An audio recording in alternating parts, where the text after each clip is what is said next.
The world needs B2K.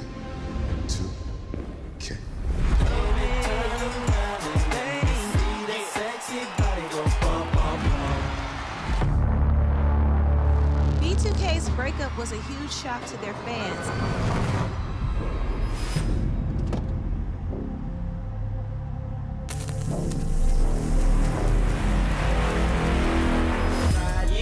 Boys for Life Tour. The long goodbye begins. A very special evening with Journey. Final Frontier Tour.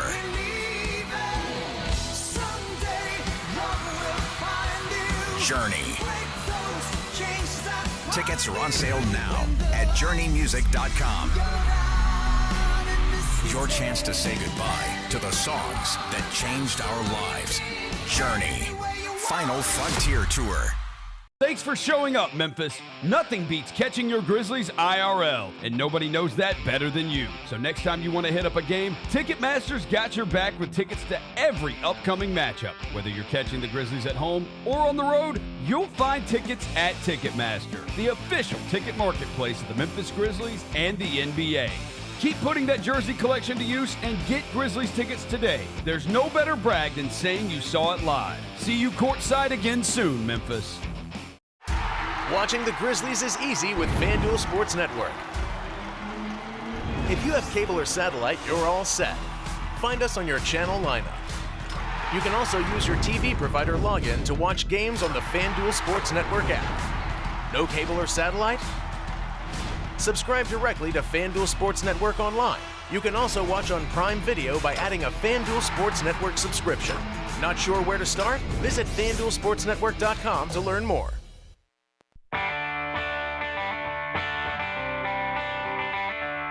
Live from the Built Ford Tough studio at FedEx Forum, it's the Gary Parrish Show, presented by Ortho South, on YouTube at Grind City Media and the official Grind City Media app.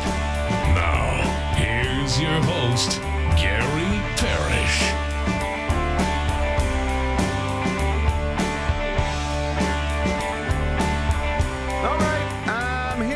Gary Parrish. I'm speaking to you from the Built Ford Tough studio. We're at FedEx Forum, downtown Memphis. Bennett Doyle right there producing the program. Glad he's with me. Glad you're with me. Hope you're getting through the day best you can. And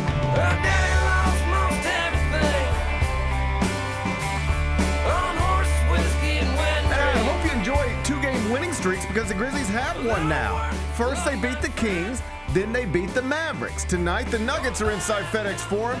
Grizzlies trying to have their first 3-game winning streak of the season. Tip at 7.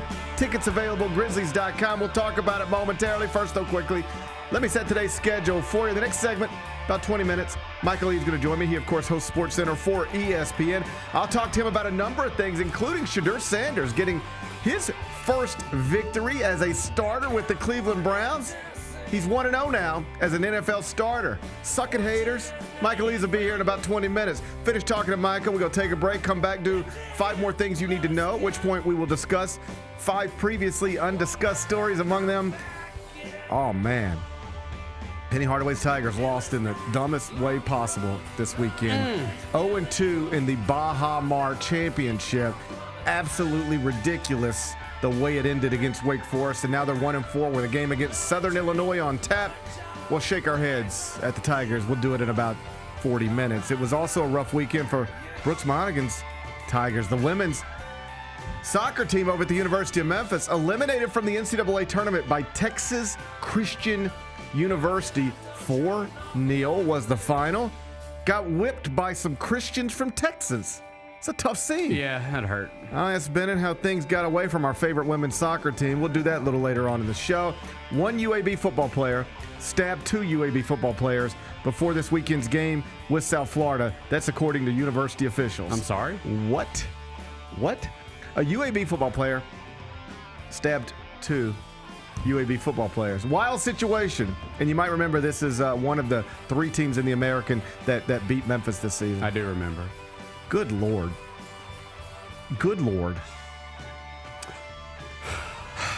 I'll tell you what we know about that situation down in Birmingham. We'll do that in just a bit.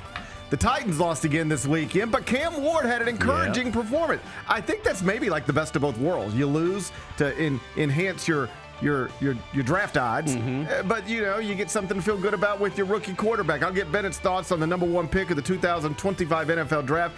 We'll do that in the third segment. And the Players Era Festival is getting underway today out in Las Vegas. What is it? How does it work? Is it going to ultimately kill the Maui Invitational? I'll try to answer those questions for you. It's an interesting college athletics debate. We'll do it during a segment we call 5 More Things You Need to Know.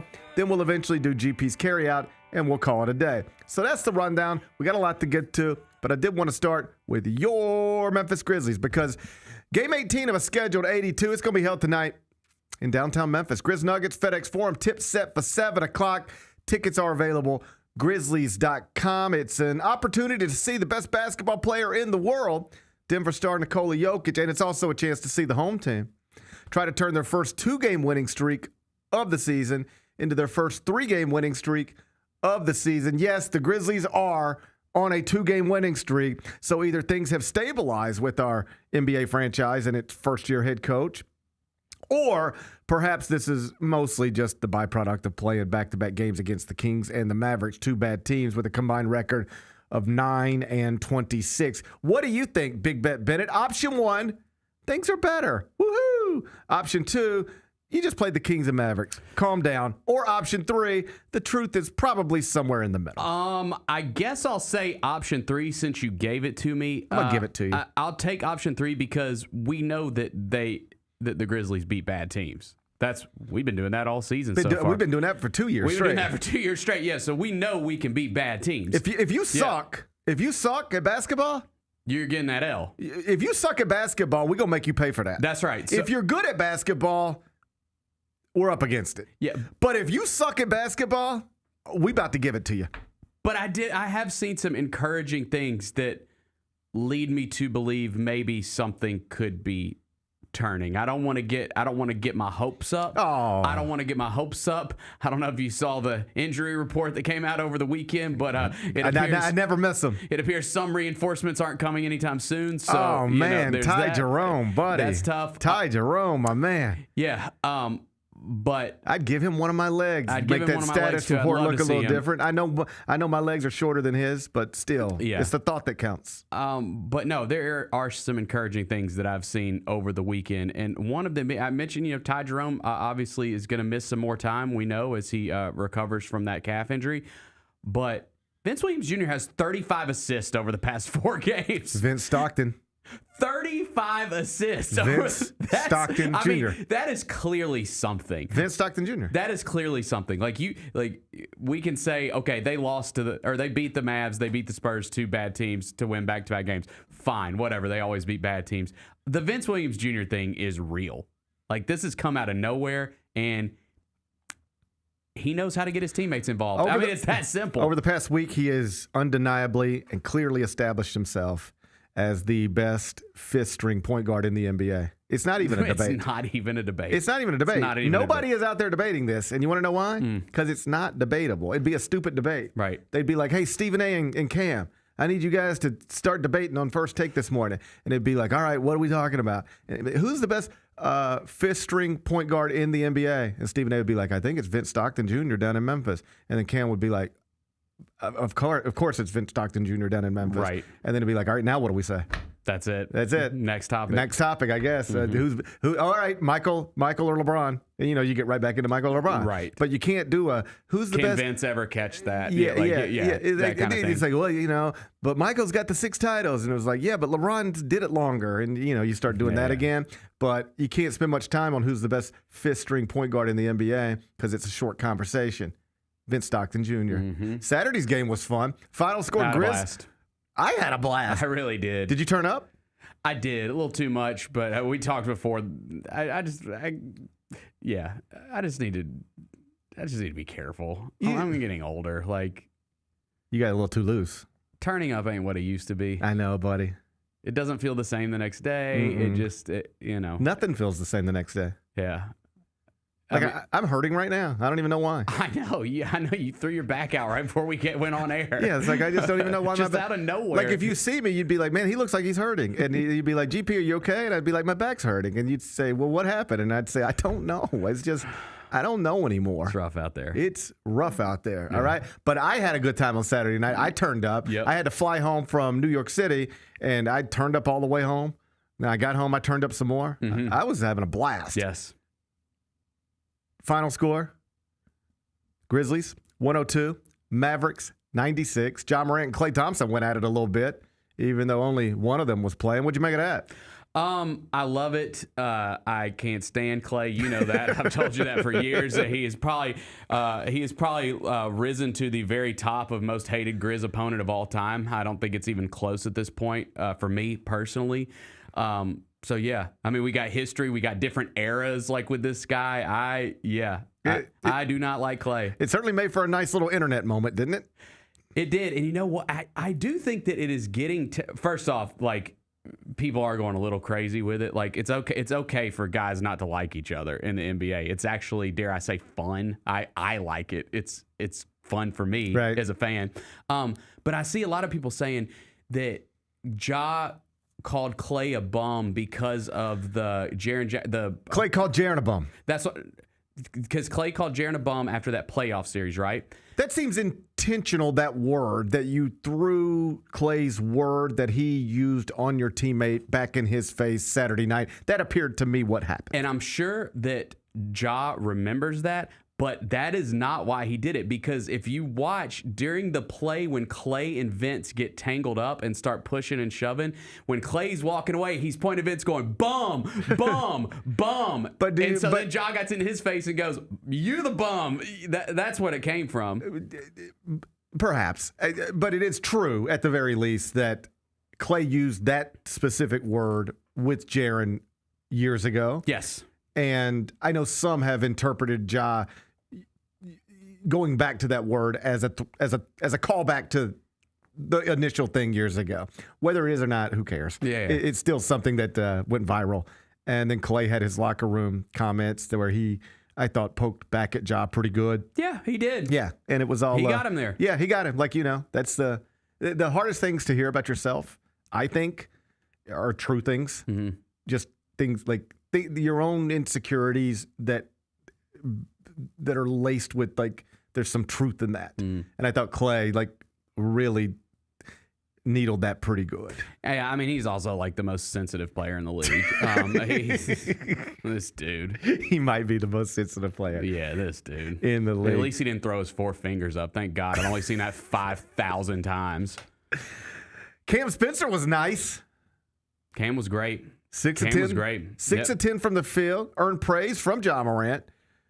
Perhaps mostly so he could just throw it back in Klay Thompson's face. But either way, earned praise. That was another one. Is everyone was like, Ja's talking. He's not talking about Klay there. He's talking about Cam's brother who plays for Golden State right now. Perhaps, but perhaps. I've seen people interpret that 2 different ways. A, that it was a shot at Klay. B, that he was saying Cam is a better shooter than his brother in Golden State.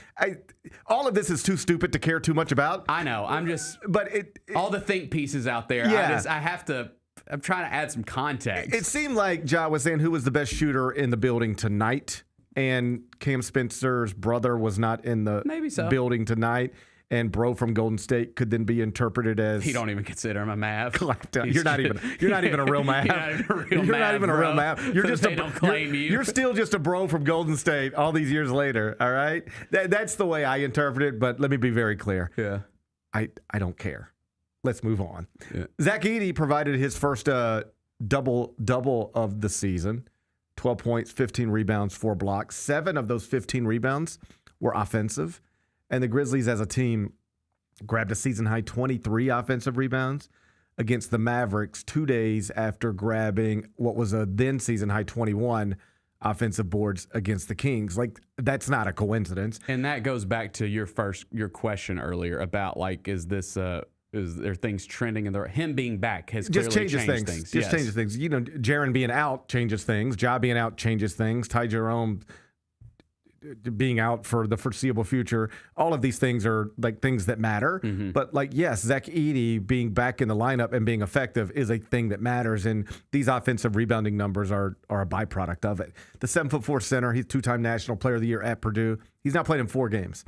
2 of those games have produced the biggest offensive rebounding efforts the Grizzlies have had through 17 games this season. That's a Zach Edey effect. What do you make of what you've seen from the 9th pick, 2024 NBA draft? I mean, that exactly. The rebounding has been terrible this season leading up to him getting back, and now it's better. And it's something that got fixed immediately. And as long as he remains in the lineup and remains healthy, I think it will continue to stay at a good level for them. Like last season as a rookie, he averaged 9.2 points, 8.3 rebounds, 1.3 blocks per game. This season, second-year player, everything's up. 12.3 points, 9.3 rebounds, 2.0 blocks. Shooting 59.3% from the field. That's also up. He and Cedric Coward, of course, the 11th pick, 2025 NBA draft, they've both been encouraging while Ja and Jaren continue to be sidelined. As for tonight, Ja is out with that right calf strain. Jaren is listed as questionable with the right ankle sprain. He's missed both games in this 2-game winning streak. And there is some indication that Ja's likely going to be out at least 2 more weeks because yesterday the Grizzlies signed Kobe Buffkin to a 10-day contract via a hardship exception. Buffkin was like a first-round pick a couple years ago. Yeah. And he's just sort of, it hadn't gone so well for him. But the reason that development is interesting is because, as you know, the NBA only grants a hardship exception if a franchise has 4 players who have already missed at least 3 straight games and are expected to miss at least 2 more weeks. Brandon Clark, Ty Jerome, Scottie Pippen, they already qualify. But to get the hardship exception, the Grizzlies need a 4th, enter Ja Morant. On Saturday in Dallas, he missed his 3rd straight game. And what this Kobe Buffkin signing suggests is that he's going to miss, it sounds like, at least 6 more. Because starting tonight, the Grizzlies have 6 more games in a 2-week window. Denver at home, at New Orleans, at the Clippers, at the Kings, at the Spurs, and Clippers at home. God, that's such a good stretch, too, if you can get wins. I mean, the opportunity's there. Yeah, I mean, there's some winnable games there. Yeah. Some of those teams aren't good. Right. By my count, the earliest we can expect to see Ja again would be December 7th against Portland. I believe December 7th against Portland would be 2 weeks from yesterday. Yeah. So that sounds like that would be the earliest we see Ja. Either way, have you checked out the Western Conference standings lately? Where are we at? Are we sitting comfortably in 10th? Comfortably. Comfortably in 10th? Comfortably in 10th. Play-in starts tomorrow, we're there? If the play-in started tomorrow, the Grizzlies would have a game. Despite everything that's gone wrong, Bennett, this should put a smile on your face. It does. Despite everything that's gone wrong, if the playoffs started tomorrow, the Grizzlies would be in the postseason. Oh, buddy, if we find a way to win tonight, you ain't telling me nothing. I will say that we have turned it around. Wouldn't that be fun? I will say the turnaround is now. The Grizzlies are 7.5-point underdogs. Nikola Jokic is in town. You got 2 guys to really worry about, him and Jamal Murray.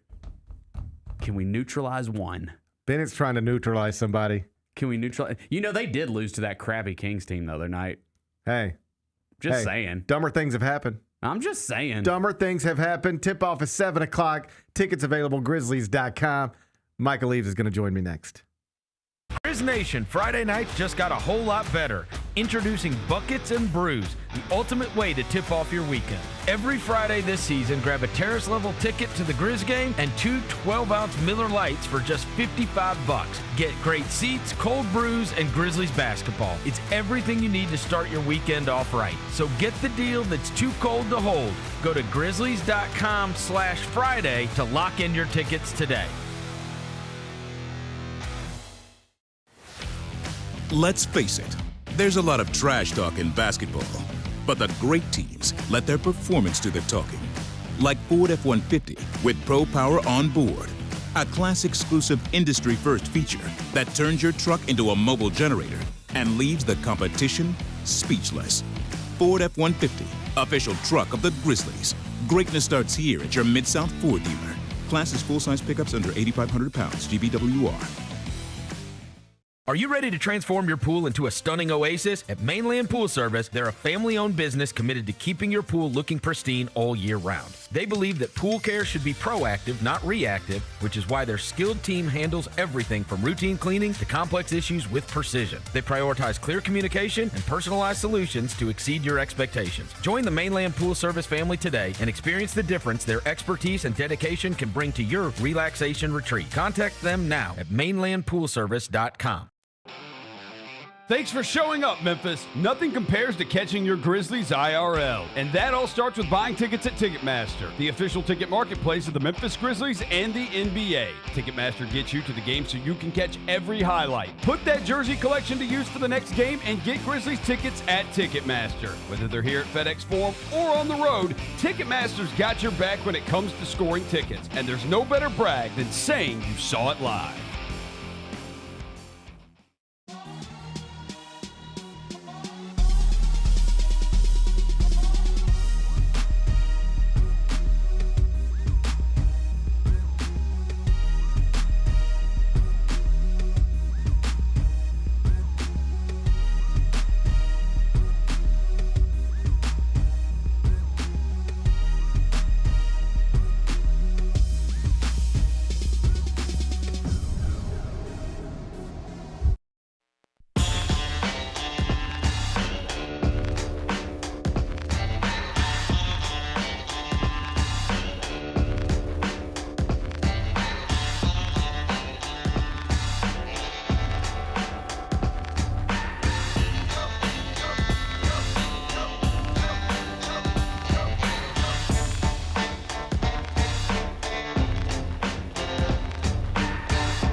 Welcome back, Gary Parrish Show, presented by Ortho South. I'm inside the Built Ford Tough studio, and on Mondays in the second segment, I'm joined by Michael Eaves, who, of course, hosts SportsCenter for ESPN. He's here now. Michael Eaves, it's GP. How you doing? I'm good, brother. What's cracking? Everything's good in my world. Let's start with the Cleveland Browns, where Shadeur Sander yesterday got his first NFL start. He is now 1-0 as a starter. I don't know where it goes from here, but yesterday was fun. I like watching people prove people wrong. I don't know that he shut anybody up, but he at least going to make them be quiet for a minute. What'd you make of what we saw from Shadeur yesterday? Oh, he definitely didn't make anybody shut up. Those who were on his side they felt vindicated, right? So they're gonna yell that from the mountaintops, and those who are his biggest critics will look at his numbers and see how paltry they were and say, yeah, he had a bunch of yards, but most of them came yards after the catch and things of that nature, blah, blah, blah. To your point, I don't know where it's going to go either, Gary. I really don't.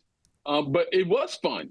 And when was the last time a lot of people had fun watching the Browns game? When was a lot of time people who aren't Browns fans wanted to watch a Browns game? Well, that happened yesterday with Shadeur Sander. Like last night on SportsCenter, I called him the most polarizing fifth-round quarterback of all time. But when someone is polarizing, there's interest, and you watch. And that's what he's bringing to this team, if nothing else. And to some, that's the detriment alone, but that's not necessarily the case, because look at the Browns. Like what's been worse than this? Nothing. They've had 42 different quarterbacks now since they came back in the league in 1999. Shadeur Sander is that 42nd different starting quarterback, but he's the first one since 1995 to win his first career start as a Browns quarterback. So all of that you put together, that was the backdrop in which this kid came in. And oh, by the way, all the other stuff that comes with being Shadeur Sander, yes, it was must-see television. That's why we made a big deal of it on SportsCenter last night. And even the pregame comments where he just sort of, casually says, I am who they've been looking for.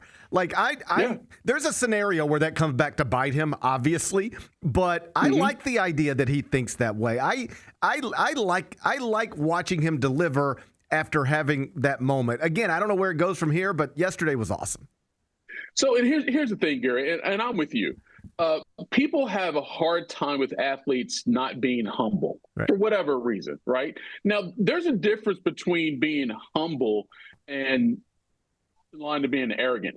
He didn't say, I'm going to be the best Browns quarterback ever. He didn't say, I'm going to be a future Hall of Famer. All he said is, I'm the one they've been looking for. Well, here's the thing. They've been looking for someone just to win games, okay? Like, the bar is pretty low there in terms of what he says, but what is wrong with being confident.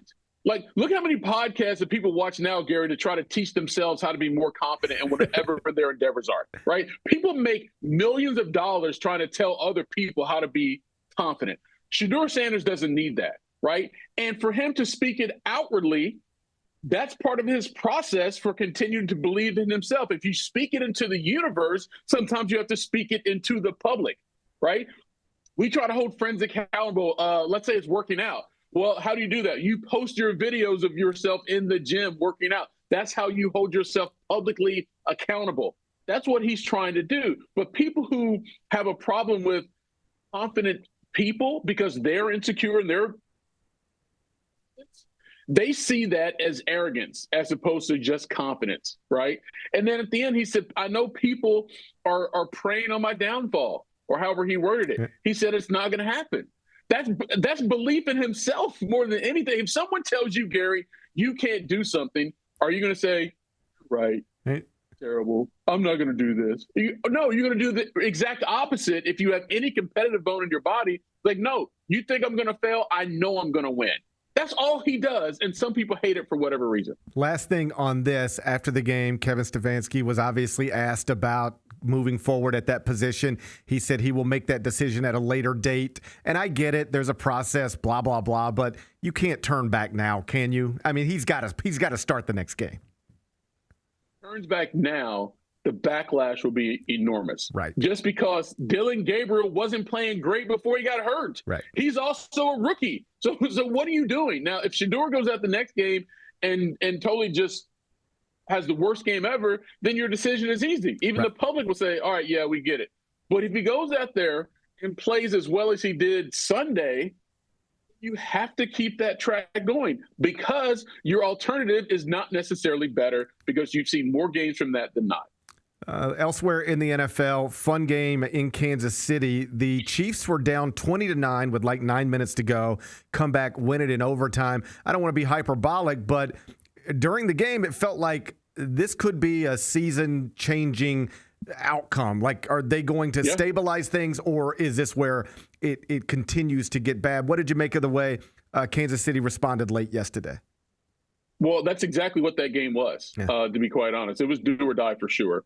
And it was interesting that was the first time in Patrick Mahomes' career, and it's rare that we say this in these situations for him, that being down 11 points, I believe it was, going into the fourth quarter, that he actually came back and won the game. Now, we know that he's a master of late game comebacks, but that deep of a deficit in the fourth quarter, he had never done that before. And then he comes back and he wins the game. You're like, all right, cool. If you see the Chiefs in the playoffs and they have to play, let's say, two of these or three of these teams now, they're obviously leading their divisions, which would be New England, Indianapolis, and even Denver, who leads the division the Chiefs are in. Would you bet against Patrick Mahomes in either one of those scenarios, considering who the other quarterback is? You probably wouldn't, right?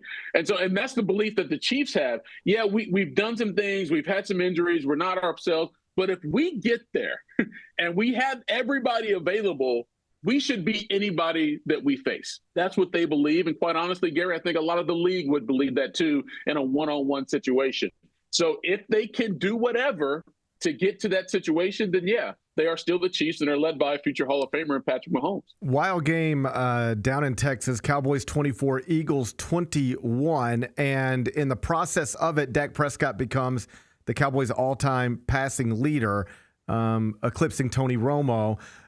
When I say Dak Prescott, what do you think of? I only ask it that way because a few weeks ago, I think Draymond Green, of all people, went viral for kind of taking a shot at Dak, and then he reconsidered and I believe actually apologized.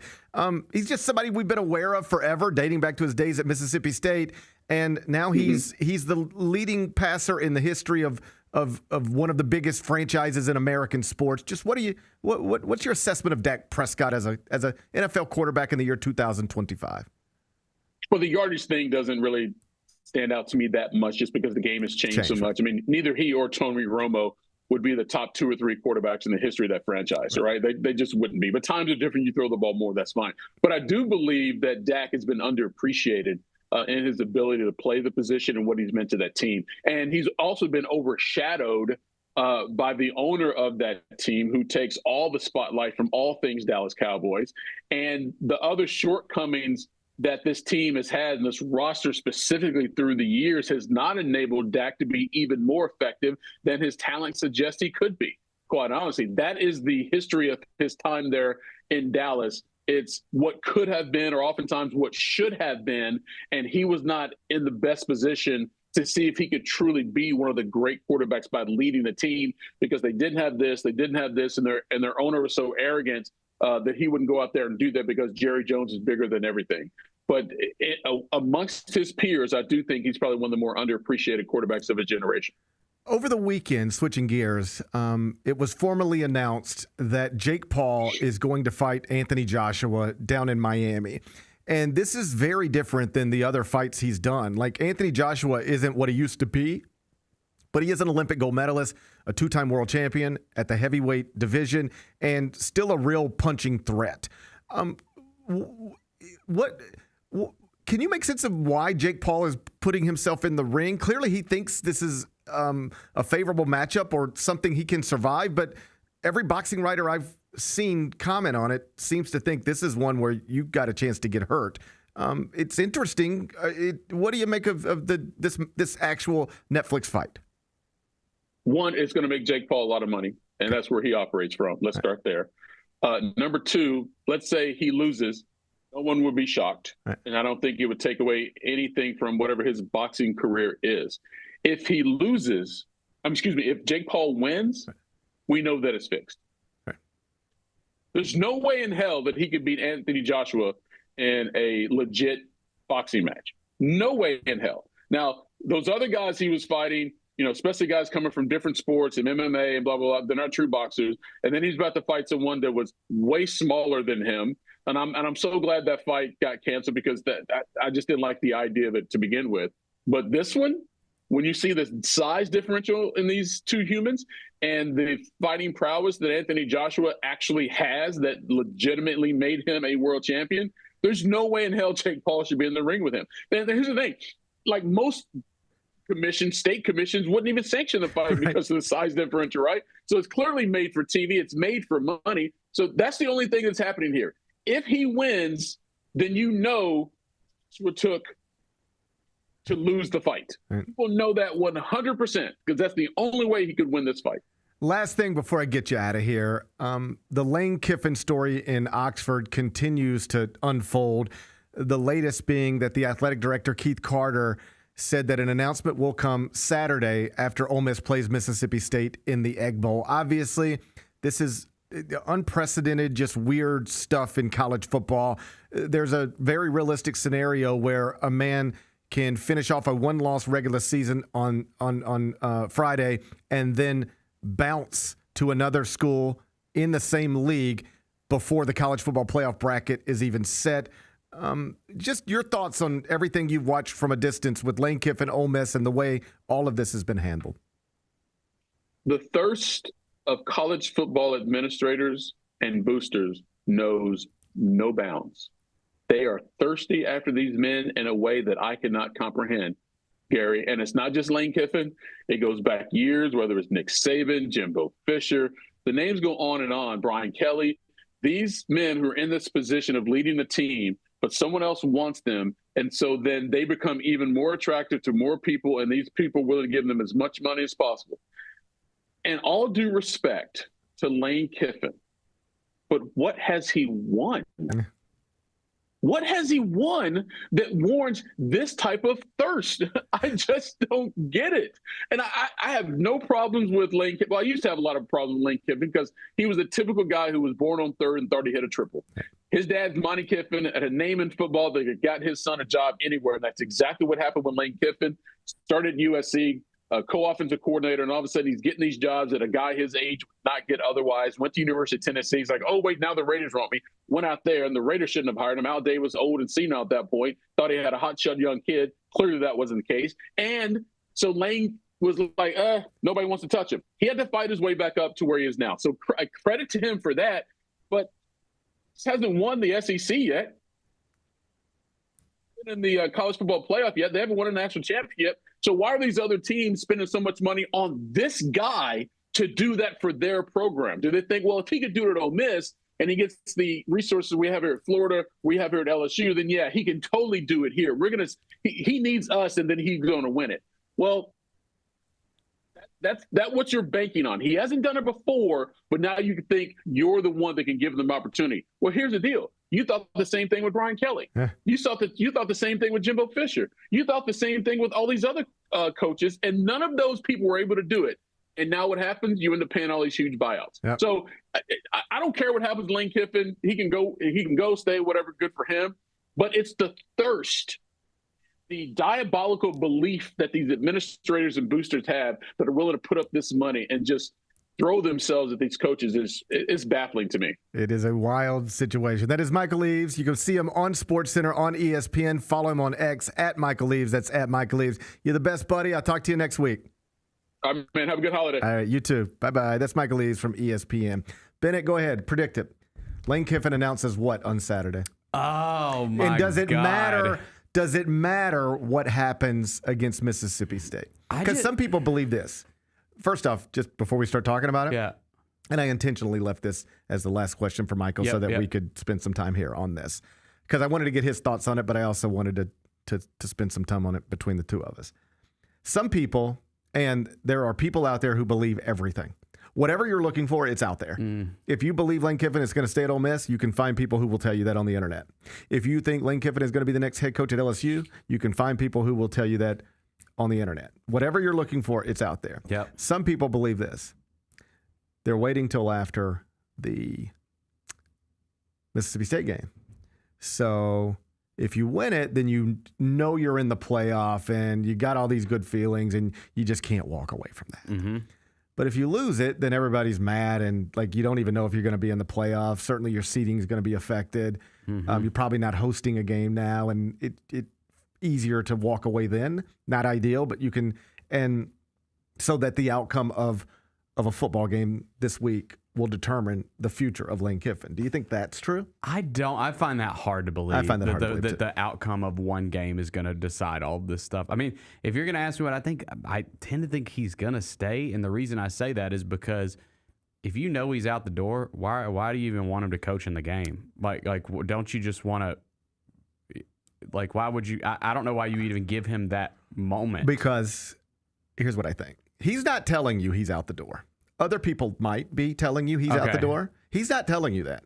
He is sitting face to face with you, and he is telling you, I don't know what I'm going to do. I am being pulled a lot of different directions. I'm having a lot of things thrown at me. I'm also trying to focus on my football team. I'm not saying any of this is true. I'm telling you this is what he's telling you. And I don't know what I'm going to do. Well, people saying you're leaving. I don't care what people say. You're talking to me right now. I'm in front of you. We're friends. I'm not lying to you. I don't know what I'm going to do. Mm-hmm. If you put an ultimatum on me, which was reported, you might push me out the door. I'm going to let you know this weekend. And I'm telling you, my mind's not made up. I don't care what anybody reports. You're talking to me. I'm not lying to you. I don't know what I'm going to do. So why do they allow him to continue to coach with this cloud above the program? Allow him to coach Mississippi State? Because even if they think he's probably leaving, they probably also think there's at least a chance he's not, that he won't pull the trigger on it, that he won't be able to pull the trigger on it. And that is the most obvious explanation for why you allow this to play out this way, because here's what somebody's probably telling Keith Carter. You can play tough guy right now, which is what a lot of your fans want you to do, and say, give me an answer now or get the hell out of here. All right? You can play tough guy if you want to. But when you do that and he leaves, he's then going to say he wasn't leaving and wasn't ready to make that decision, but he was forced into it. And if his administrators, who he thought were his friends at Ole Miss, couldn't allow him to focus on the rest of the regular season before making a big life-changing decision, well, then that told him all he needed to know about Ole Miss. Yeah. And that's exactly why he needed to leave to go to LSU. If you put that on him, you can be the tough guy, but you are ensuring he leaves, ensuring that he tells a story that centers on you pushing him out the door. And you're also eliminating any chance that he might come back. Yeah. So why do you allow him to do it this way? I just explained it. And I think from Lane's perspective, let's say you go out and blast Mississippi State. Dude, this literally could be the closest you ever get to a chance to win a national championship again. I mean, it really could be. That's my thing. I'm not Lane Kiffin, so I'm not going to sit here and tell you what Lane Kiffin will or won't do. We'll see what the seed is, or can and can't do. But if I were Lane Kiffin, I am pretty sure, like I told you last week, this wouldn't even be a thing. I just couldn't do it. I would not be able to do it. Like, if they blast Mississippi State, get in, have a nice seed, like, could you talk yourself into them being able to beat anybody? I mean, sure. I think so. They probably aren't going to be as talented as, one of the top teams they're going up against, but, like, they've had an incredible season. I could talk myself into any of it. Sure. Yeah. If what you're hinting at is this, I completely agree.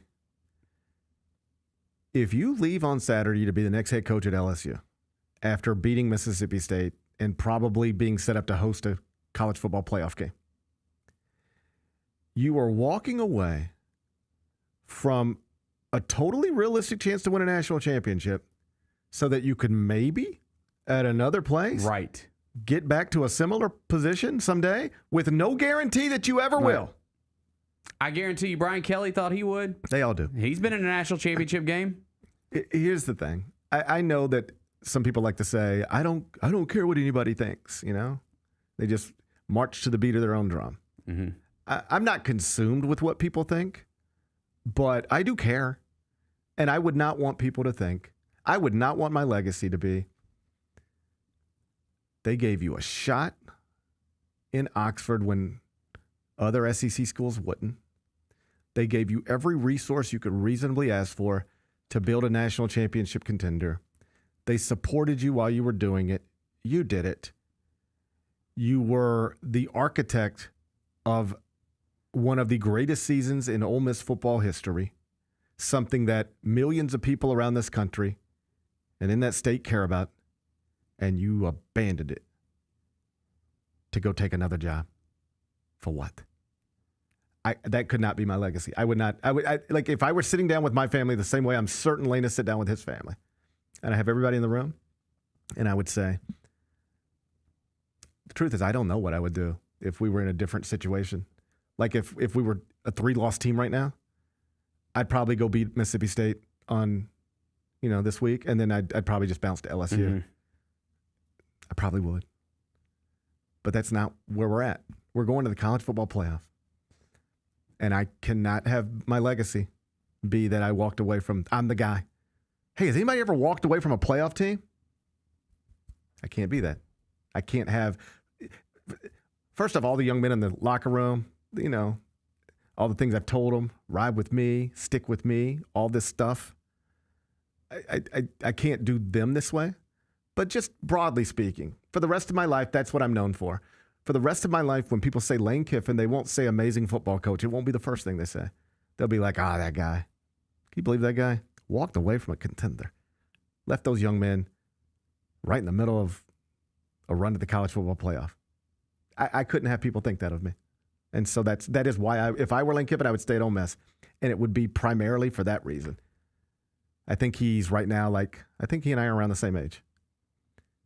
We're around the same age. Like, in theory, you've got decades left on this earth. Mm-hmm. He's going to be famous for the rest of his life. I would not want people thinking that of me, that's who I am. And that's why I would stay at Ole Miss. But it doesn't mean he will. He might just not care. He's a different guy. Mm. But would that matter to you?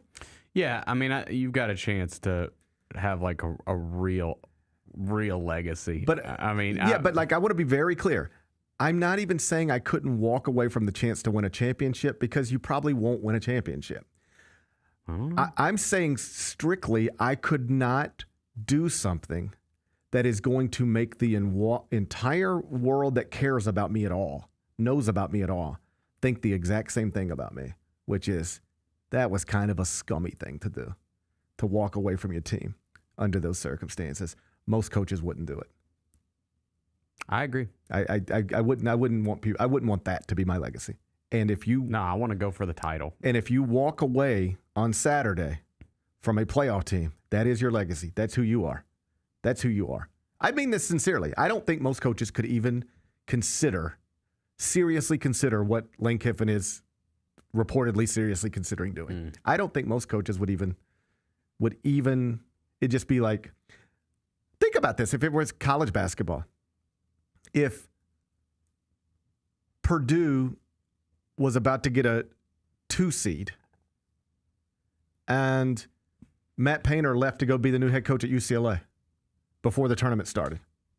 You realize that does not happen and has never happened. The only time something like that kind of happened was with Bill Frieder, Michigan. He accepted the Arizona State job, but he accepted the Arizona State job thinking he was just going to continue to coach Michigan. He thought it would be fine. And then Michigan famously, Bo Schembechler, a Michigan man, will coach Michigan, and they fired him or told him to go. You're not coaching this team anymore. But even John Calipari leaving for Kentucky, that's not going to happen before Memphis's season is over. You're going to have to lose to Missouri, come back home, and then go down that path. But can you imagine it? John Calipari leaves Memphis to be the next head coach of Kentucky in between the round of 32 and the Sweet 16. It just wouldn't happen. It's never happened. And that is what is on the verge of happening here, if Lane pulls the trigger on it. I don't know what he'll do. I know that I would not be able to pull the trigger on it. Yep. I would, even if I'm sitting here on Monday thinking I'm about to be the next head coach at LSU, by the time I beat Mississippi State, finished with 1 loss in the regular season, and knew that the next step was probably hosting a college football playoff game, the conversation would be over for me. I would be on the phone with my agent, and I'd be on the phone with the people at Florida and LSU and anybody else I need to be on the phone with, and I would say, I'm sorry, but the timing is just horrendous. I cannot walk away from this. I would like to, under normal circumstances. I think you've picked up on that, but I can't do it right now. Just cannot do it. That's where I would be. We'll see how different he is for me. Decision day is apparently Saturday. We come back, turn our attention to college basketball, where Penny Hardaway's Tigers went 0-2 at the Baja Mar Championship. And I guess there's a lot of ways to lose a basketball game. Not many dumber than this one, though. I mean, they really took a win that was in their pocket and turned it into a loss because of what could reasonably be called, and I say this with no energy, I'm just speaking plainly, what could reasonably be called coaching malpractice. That was really bad. I'll explain to you why next. Gary Parrish Show, presented by Ortho South.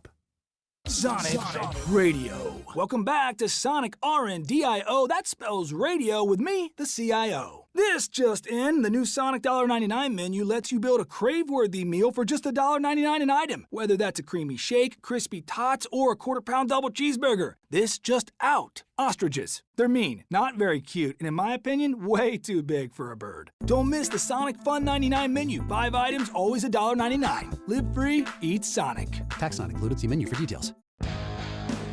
Grizzlies fans know it's the team that gives you the edge. Big River Steel does too. And much like the Grizzlies have recruited legendary talent, we want you to be part of our team. Are you ready to be part of something legendary? Then visit www.bigriversteel.com. That's www.bigriversteel.com.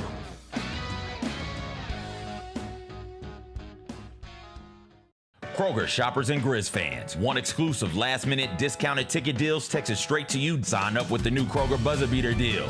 Fans can sign up by texting Grizz to 636-479 or visit your local Kroger store in the Delta Division and scan the QR code. By signing up, you agree to receive recurring automated promotional and personalized marketing text messages from the Memphis Grizzlies. Consent is not a condition of any purchase. Message frequency varies. Message and data rates may apply. Grizzlies fans, dunks, dimes, and no-looks are great on TV, but nothing compares to catching them IRL. And that starts with buying tickets at Ticketmaster, the official ticket marketplace of the Memphis Grizzlies and the NBA. Ticketmaster gets you to the game so you can catch every highlight in person. From seeing your favorite Grizzly stars up close to hearing the squeak of the sneakers on the hardwood. Put that jersey collection to use and get tickets at Ticketmaster. There's no better brag than saying you saw it live. See you courtside, Memphis. Jeff Dunham, Artificial Intelligence, his all-new tour. Just a hand. You're the other white meat. Jose, how can you be so smart on one hand and so stupid on the other? Well, you're half of it. I realize I could have avoided all this years ago with one simple word. I do not. Silence! Don't miss a Memphis. Friday, April 10th, FedEx Forum. Tickets on sale Monday, September 29th at jeffdunham.com.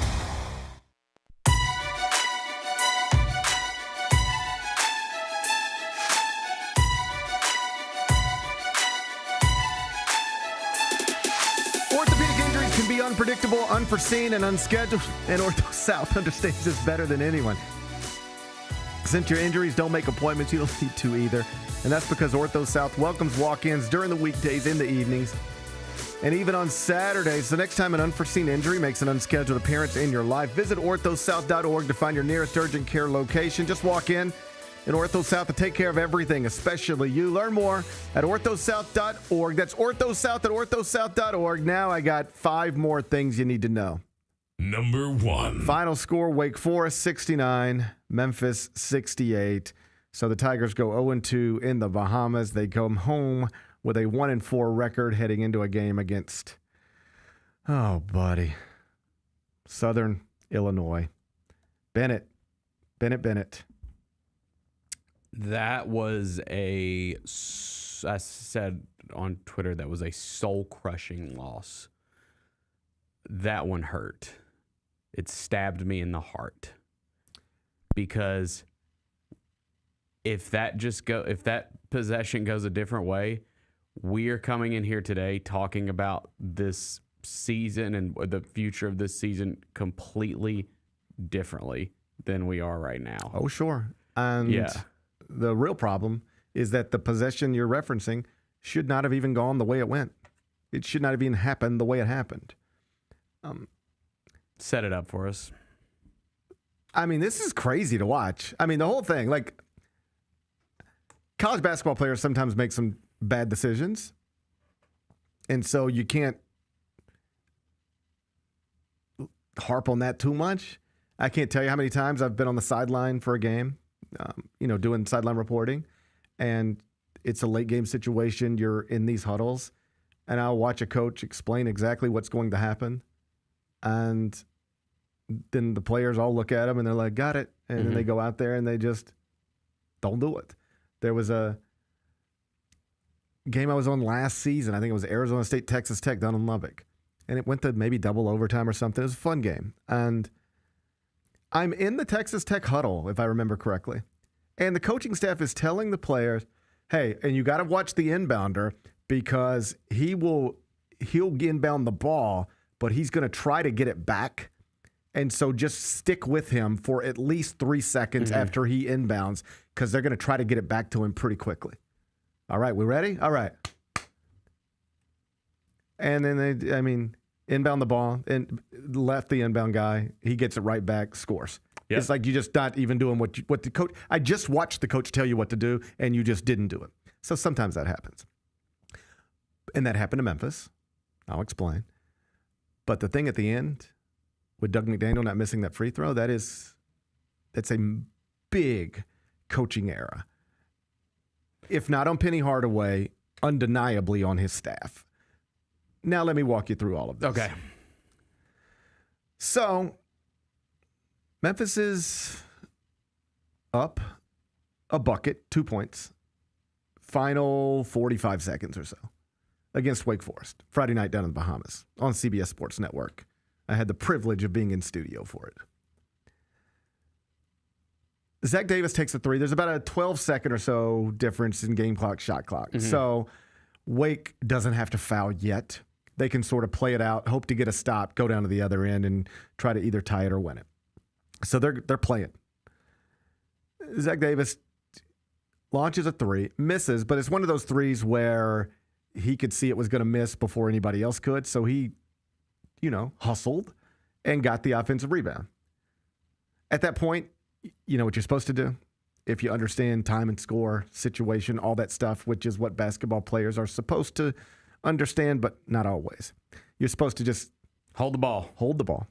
And now the shot clock's off, and what Wake Forest is going to have to do is come tackle you, foul you quickly to stop the clock. And now you'll be shooting 2 free throws with, 10 seconds or whatever to go. Mm-hmm. And you got a chance to make it a 4-point game. It's over right there, all right? He didn't hold the ball. He put it right back up, which would have been fine if he made it, but he didn't, which is why you shouldn't put it right back up. To be clear, you should take any shot you're going to make.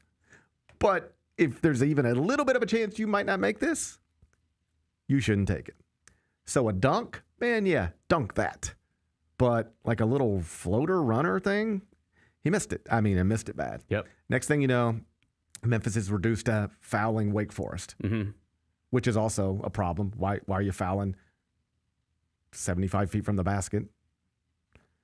But, basketball players sometimes don't do things.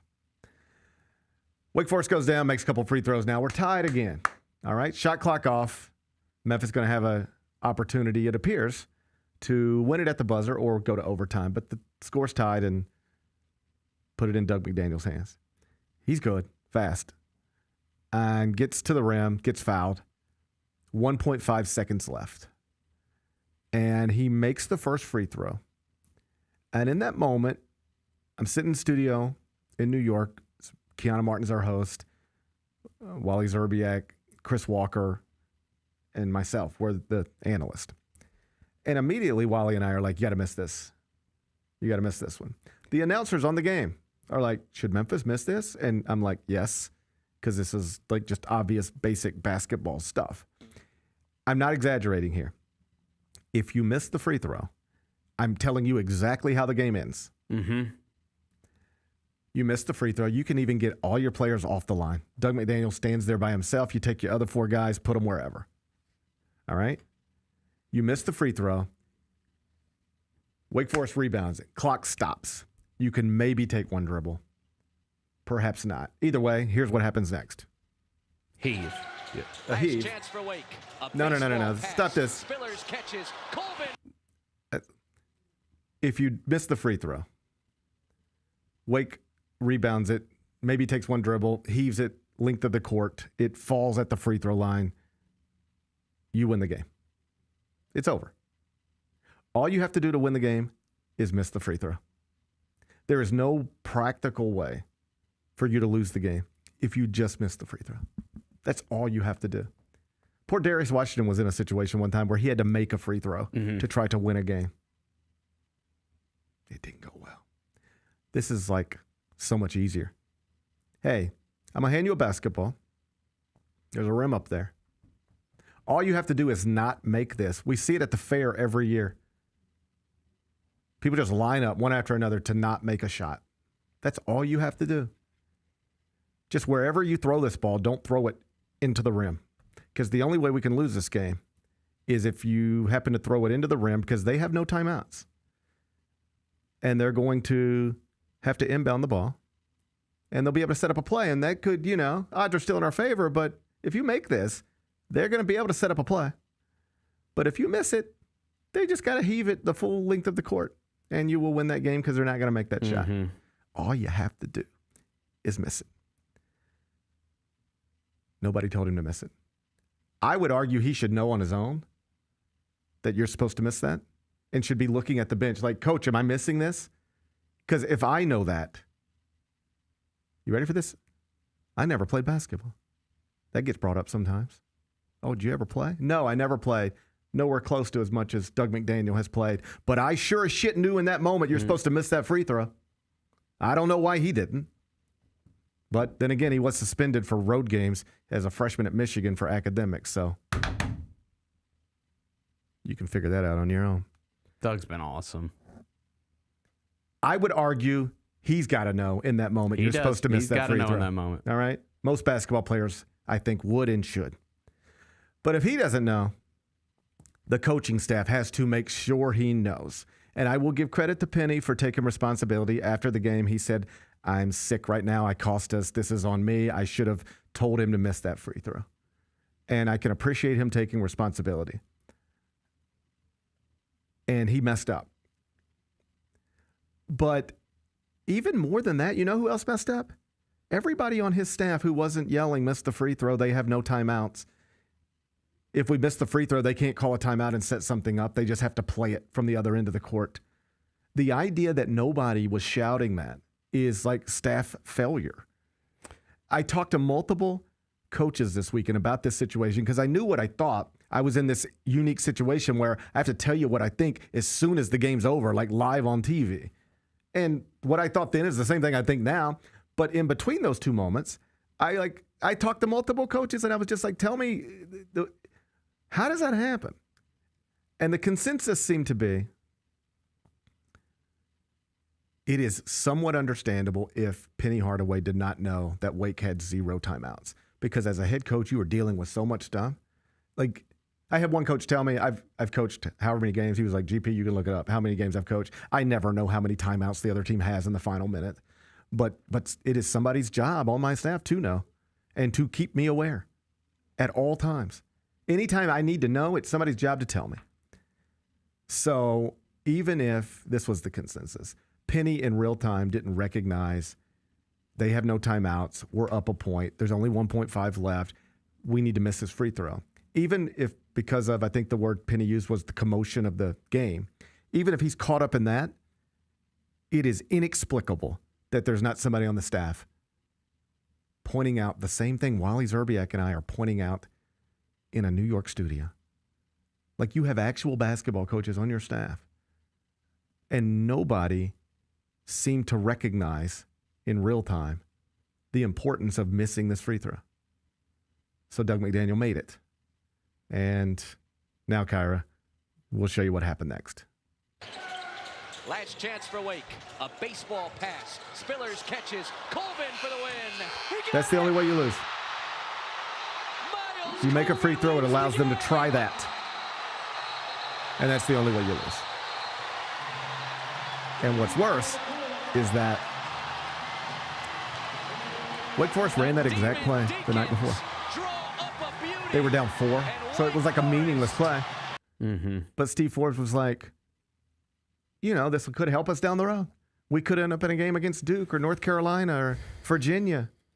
You know, we got a game against West Virginia coming up. We could end up in a game against somebody where we need to try to execute in the final seconds. So on Thursday night against Texas Tech, they run that play unsuccessfully, but they practiced it.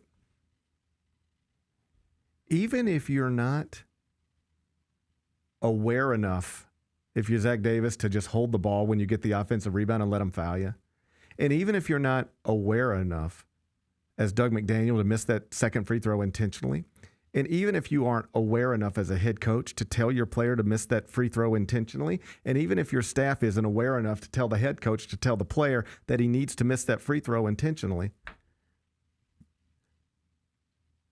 you find yourself in a situation where a team is about to try an inbounds play, length of the court, and oh, by the way, they just ran it last night at the end of the game.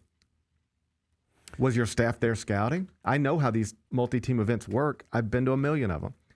You play your game if you're the first game, and then you've got staff members watching the second game, or vice versa.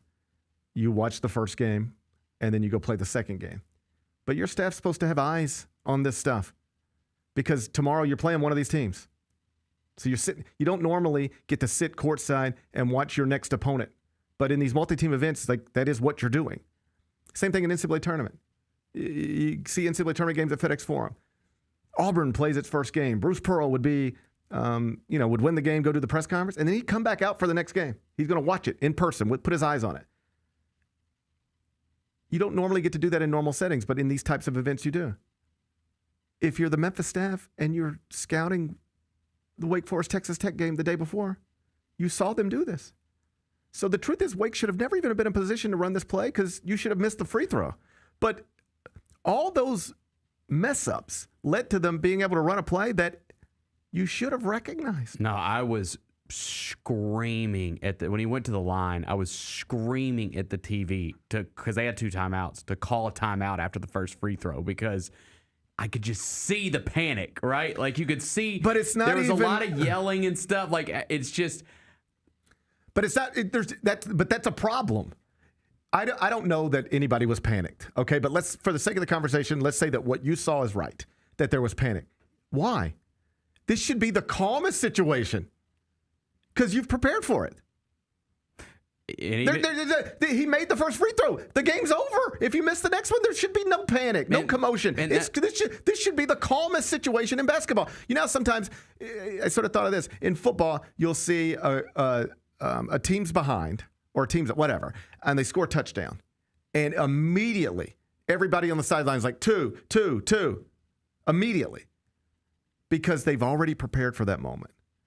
There's no, we have to make a decision now. They made that decision probably on Tuesday, probably 3 years ago, when we're down by this much and we score a touchdown worth 6 points to cut it to this number. We will always go for 2 in that moment. That's been talked about, discussed. They've got it on a sheet somewhere. So as soon as it happens, they know what they're doing because they've prepped for that moment. You saw panic. There should have been none.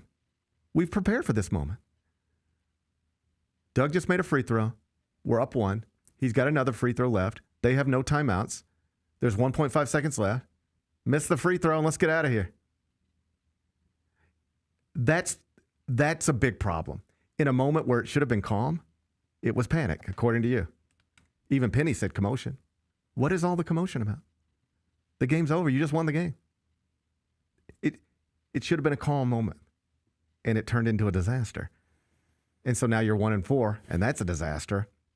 And you got back-to-back bye games against Southern Illinois and New Orleans on back-to-back Wednesdays, and, good luck. Yeah, because you could only get like 4,800 for Josh Pastner's return game to FedEx Forum when we still thought you might be okay coming off of a competitive loss at Ole Miss. But now you're 1-4 on a 4-game losing streak. And what is FedEx Forum going to look like on Wednesday night? If I said 3,000 people in the stands, what would you say? I would hope so. But would you bet your life on it? I wouldn't bet my life on it. Actual butts and seats, there'll be 3,000. No, but it is a holiday week. A lot of people are back in town. The Grizzlies aren't here this week besides tonight. So it's if you want to go see a game in downtown Memphis, that's the one this week. I don't know if you've been paying attention. People don't want to do that as often as we'd like. But usually you get an influx of people like when it's a holiday week and people are back in town. Same with Memphis football. I would hope they would get a good crowd for Navy this week, and that's on Thanksgiving though. That's tough.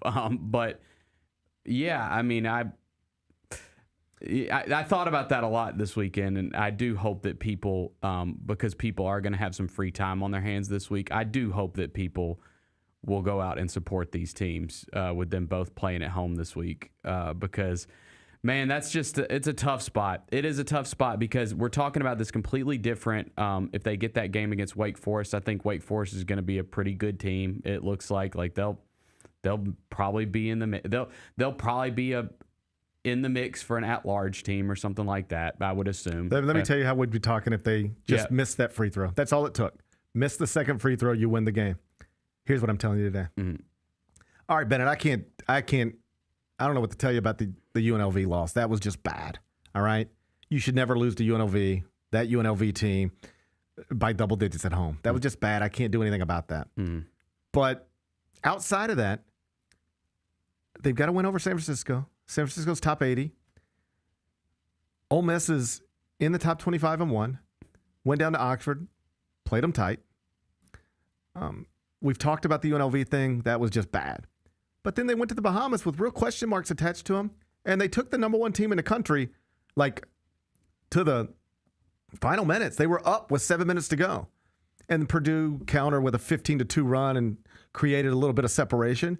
But they only lost to the number 1 team in the country by 9 points last Thursday. Mm. I don't know if you saw the championship game of the Baha Mar, but Purdue beat Texas Tech by 30. Texas Tech is 15th in the country.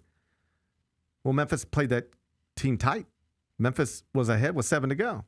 So, Bennett, I don't like the record being 2-3 with a loss to UNLV, but they got to win over San Francisco, play the number 1 team in the country tight, and then beat a Wake Forest team that is still top 50 at KenPom.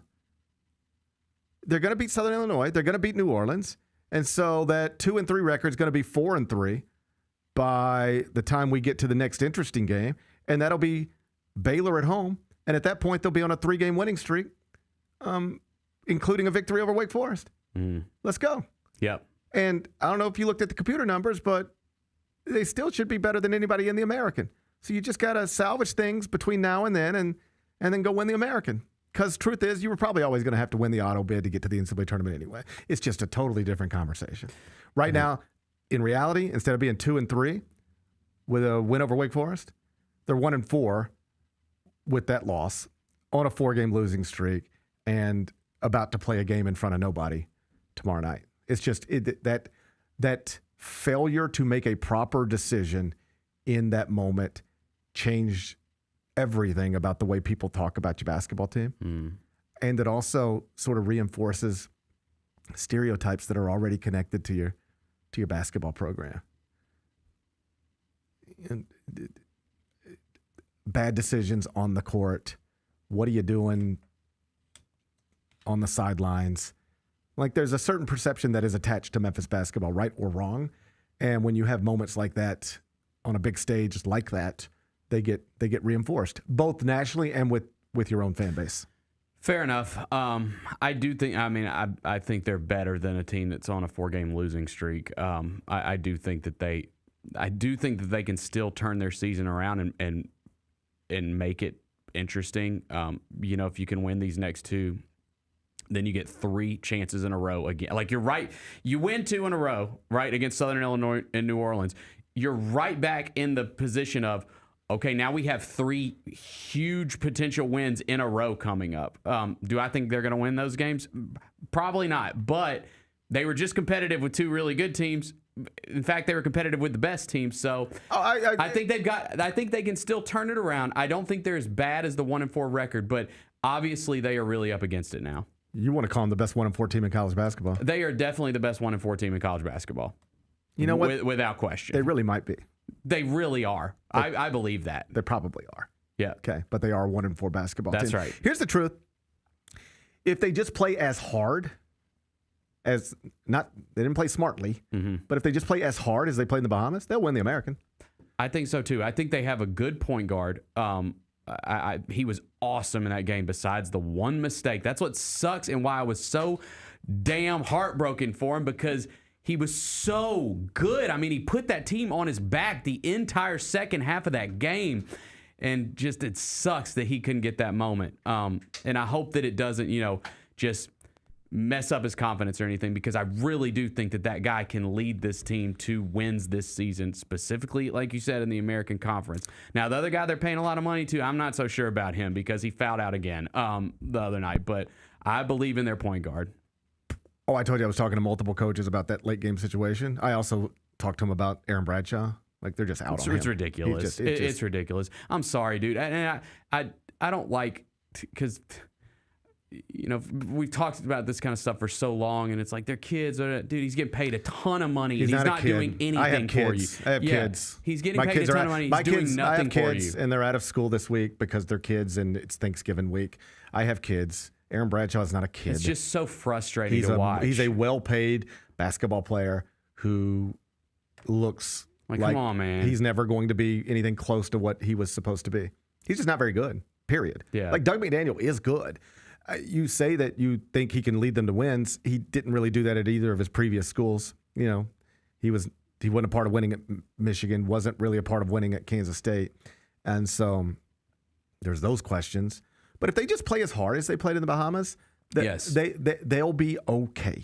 I completely agree. My fear would be that it sort of splinters because you're not out of this yet. You got a huge stretch coming up in a couple just hard. weeks. It's hard to stay positive and stay together when the losses are stacking up. And based on the schedule in front of them, the most likely scenario once they start that Baylor, Louisville, Vanderbilt, Mississippi State stretch is not good.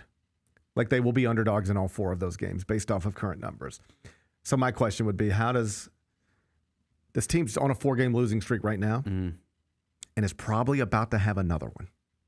Maybe. If that team that I saw this weekend shows up for those 3 straight games, and I told you this before the season started, I think they can get one of those home games, that Baylor, Vanderbilt. So we'll see. How about this? I'll meet you in the middle.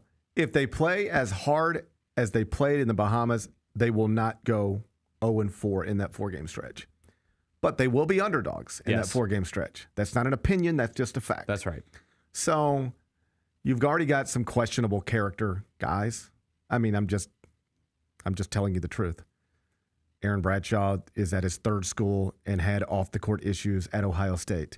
Doug McDaniel is at his third school and had off-the-court issues at Michigan. Spencer Parker, you know that story.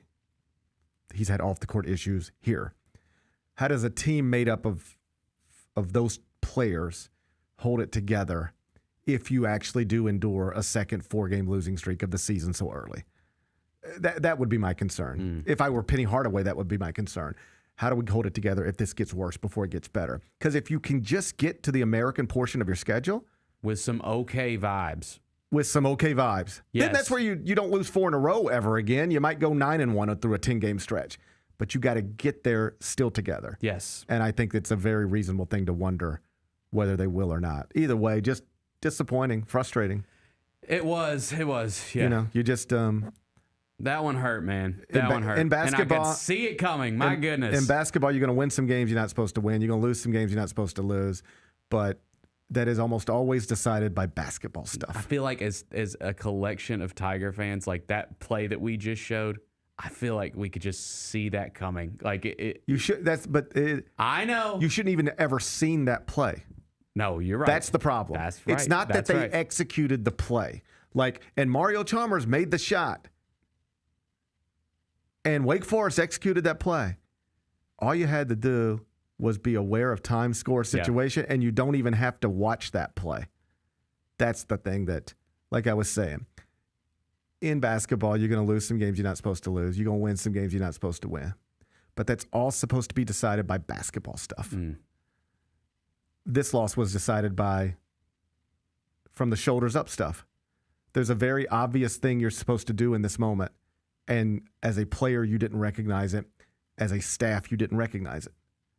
It would be like almost if a football team needed to go for 2, the whole world's saying you got to go for 2. And you just kick the extra point. Like, what are you doing? What are you doing? The whole world knows what you should be doing right now. Why do you not know? Why do you as a player not know? Why does the staff not recognize it? Why is the staff not letting the player know? How did that happen? I imagine Penny will talk more about it in his radio show tonight.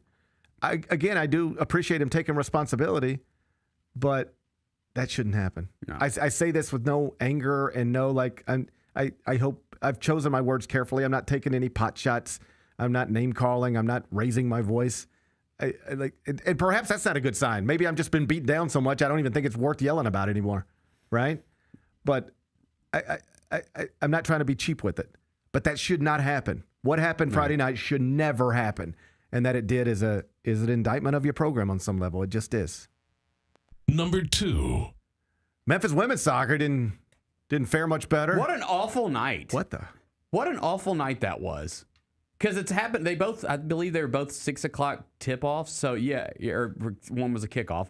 And so, yeah, man, that one was over pretty early. And it's because they got screwed on the seating. There is that. They got screwed on the seating. If you are properly seated, you don't have to play this team. One of the best teams in the country should not have to play the 2 seed in their second game. I co-sign. But on the road. But they did. And so that's where you're got a chip on your shoulder and you're supposed to go prove the committee wrong. All right. No, it's tough, yeah. I swear, I'm like sitting in studio. We got 1 million basketball games going on. I've got 1 million shows to do. But I called it up on the iPad. Of course. I said, this is my alma mater's women's soccer program. Right. We're riding this train. We're going to ride this train. Yep. And by the time I turned it on, it was already 1-0. And then I had to go do a halftime or something. Came back, it was 2-0. By the time I looked up, I'm like, what? 4? I don't think they gave up 4 goals all season. Yep. What happened? I think probably what Brooks would tell you is lack of experience. They're one of his youngest teams. Mm-hmm. So I would say that. I mean, you're going on the road playing the 2 seed, right? So that's going to be tough regardless. So yeah, I think that might have been what happened to him. And just like the Memphis men's basketball team needs to stay together and right this ship, this women's soccer team needs to stay together. Because like I said, they're one of his youngest teams, and they got a chance to grow together and become what they want to be. I knew the Christians from Texas would be tough.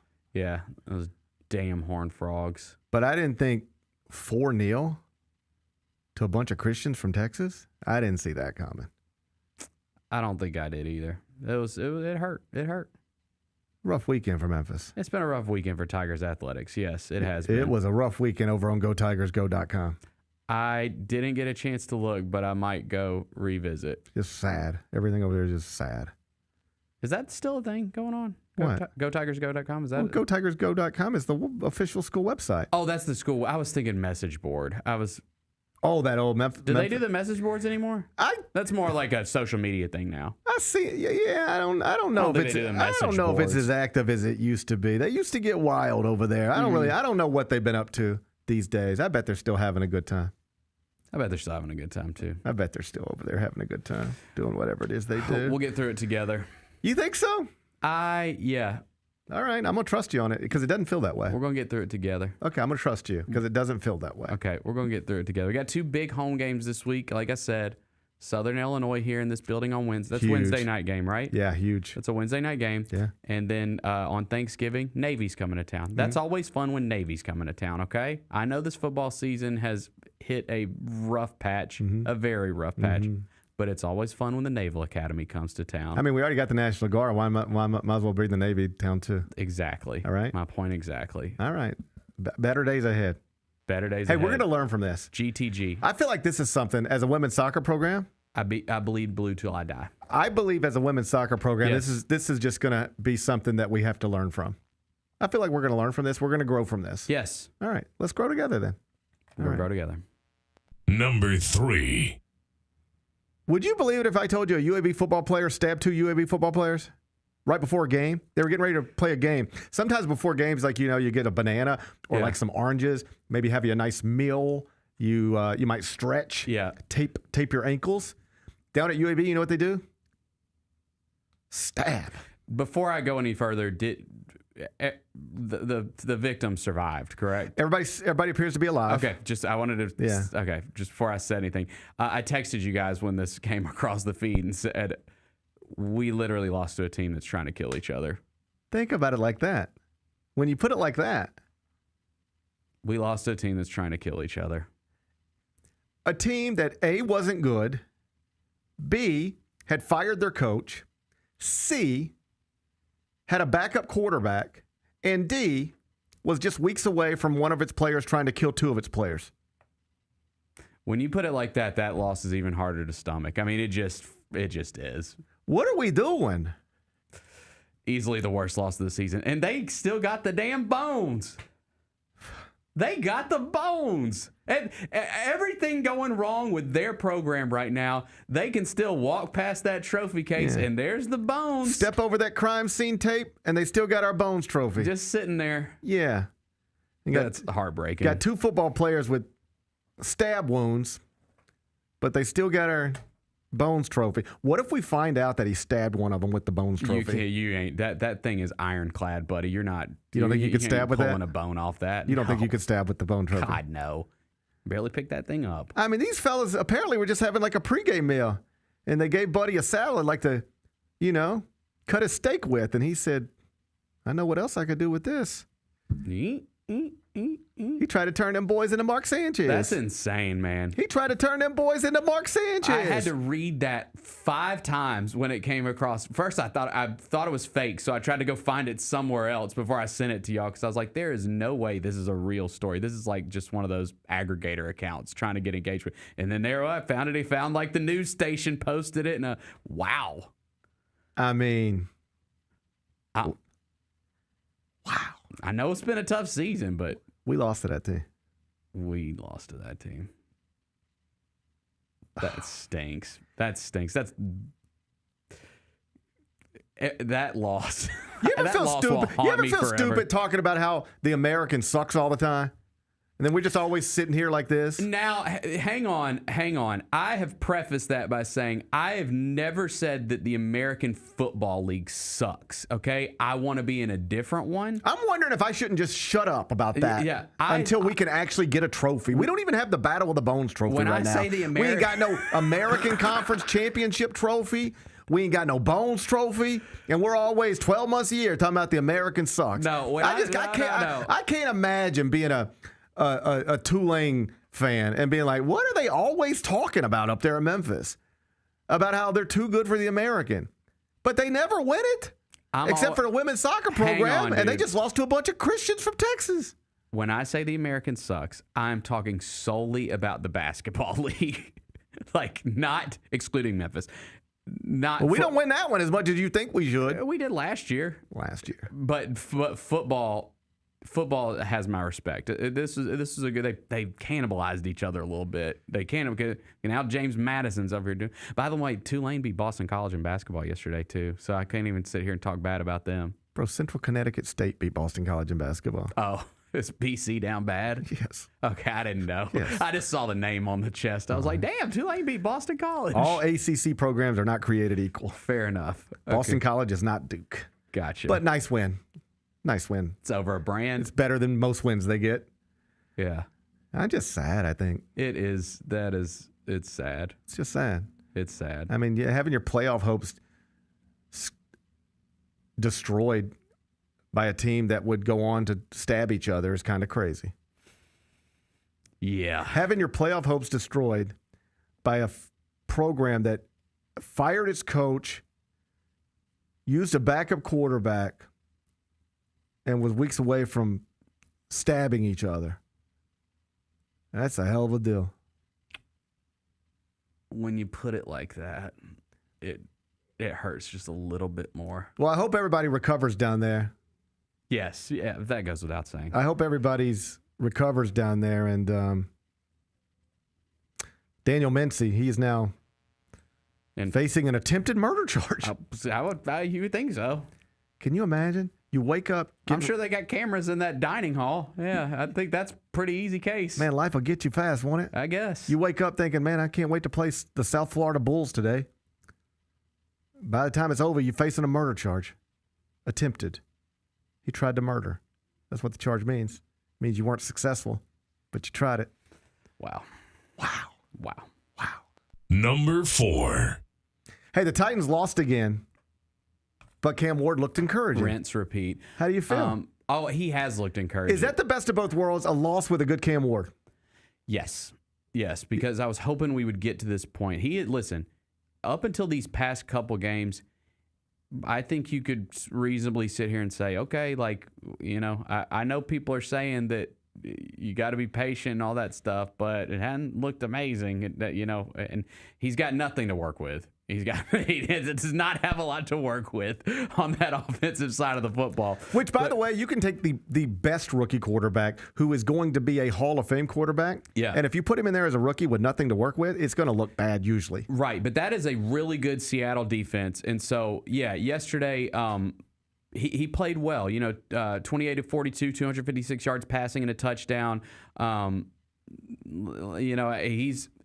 this is 2 games in a row now that he has looked probably the best he's looked all season, in my opinion. He had an insane throw yesterday. The one thing about him, man, and I hope that one day we get to see it in like meaningful football games, he makes some crazy throws. He has a couple this season. There was one yesterday where he's like falling out of bounds and throws it across his body to the other side of the field.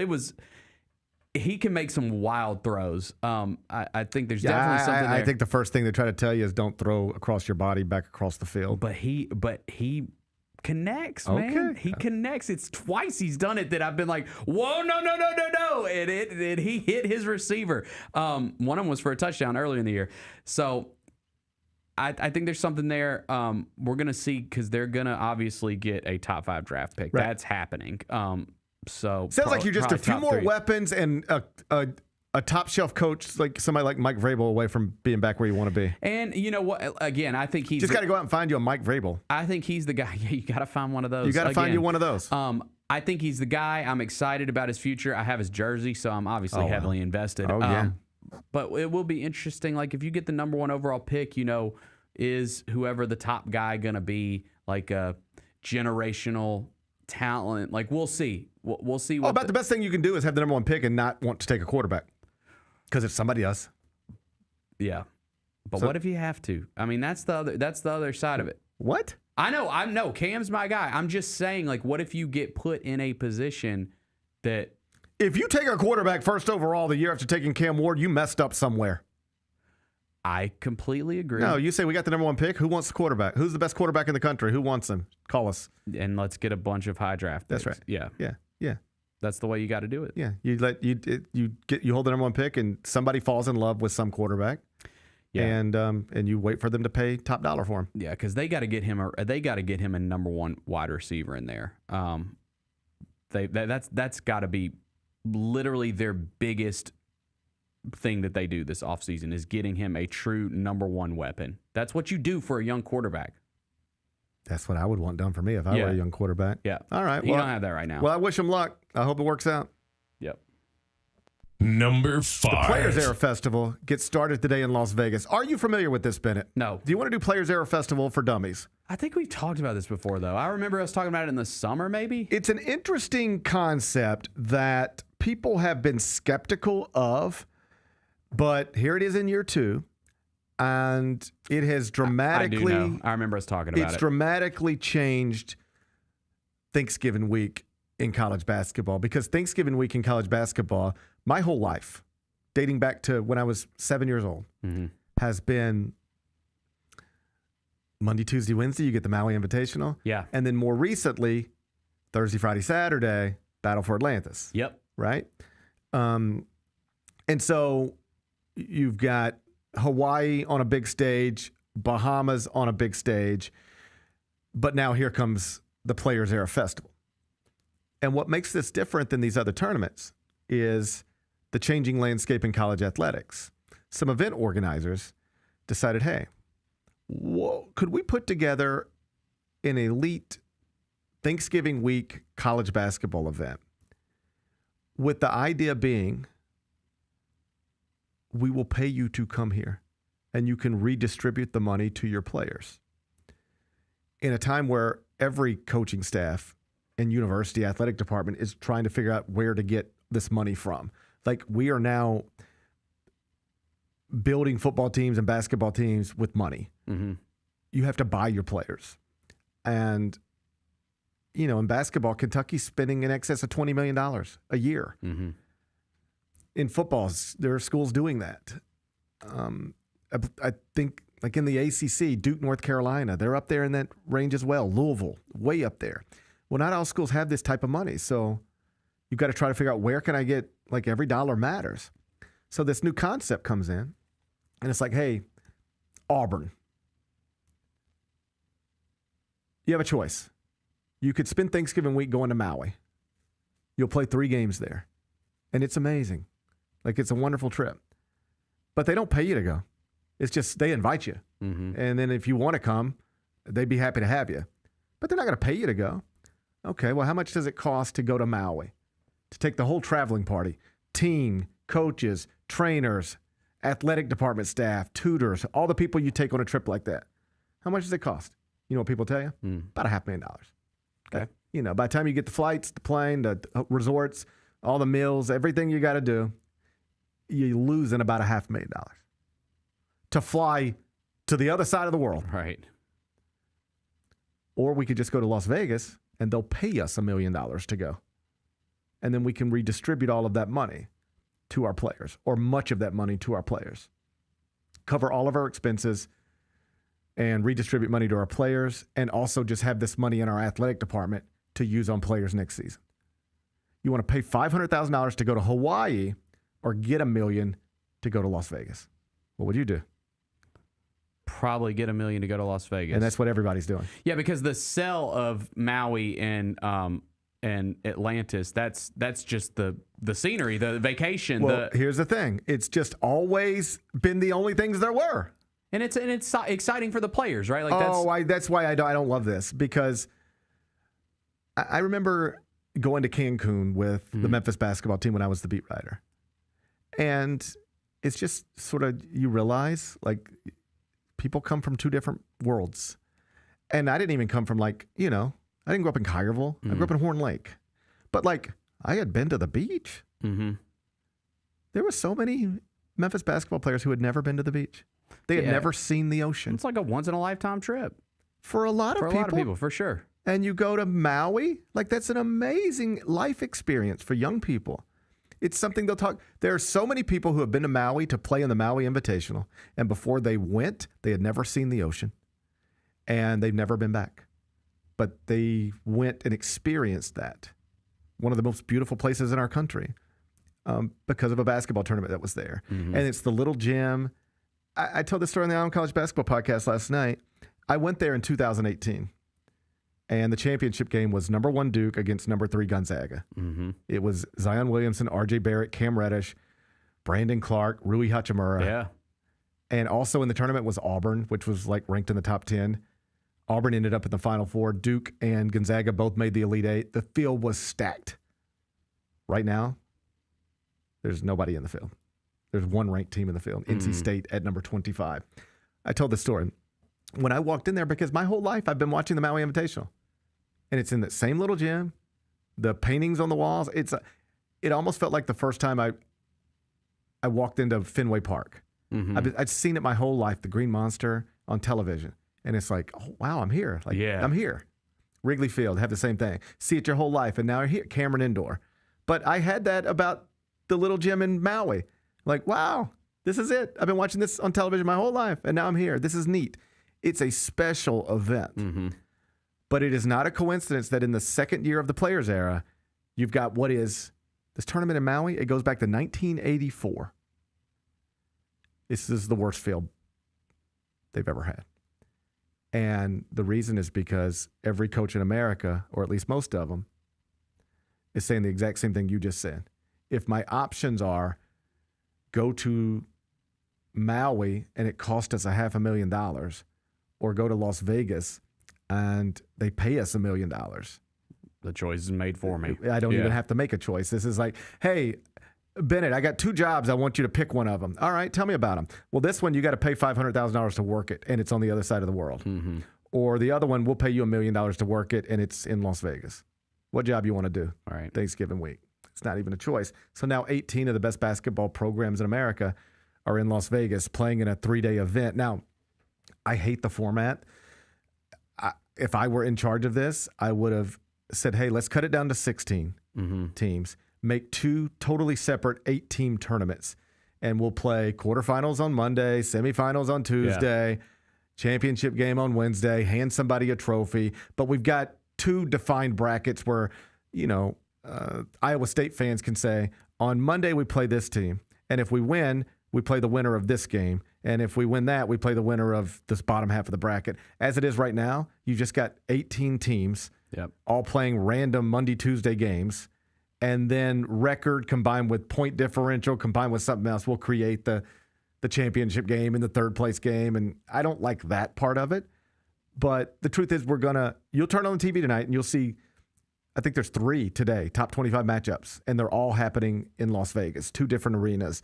So it's a neat event that is putting money in players' pockets and giving schools extra revenue at a time where they say they need it. That's all good stuff, but there are unintended consequences everywhere.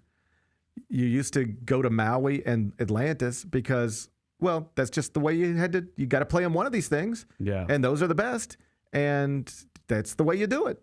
Well, do they pay you to go? No. But it's an honor to go. It's just the way it's always been. But now these people come in and they say, no, man, we'll pay people to go. We've got a real business model here. So now Maui and Atlantis, they got to figure out what to do. Yeah. Right now, Atlantis, they have 0 teams committed for next year. 0. Wow. I've taken my family to that same resort the past 2 years, primarily because I was aware of it because of the basketball tournament. And you see it as you're watching those games, and it's like, that looks amazing. Let's go there. So it's a big marketing tool for them. Oh, I would love one year. I've always said, as a huge Memphis basketball fan, I would love one year to be able to go to the Bahamas, or if they were in Maui. Great. I'd love to do one of those trips. It's great, but now nobody. Now any team you see in Maui is a team that wasn't invited to Las Vegas. Yeah. Any team you see in Atlantis will be a team that wasn't invited to Las Vegas, and so I like the progressive thinking and putting money back into student athletes' pockets, all that stuff.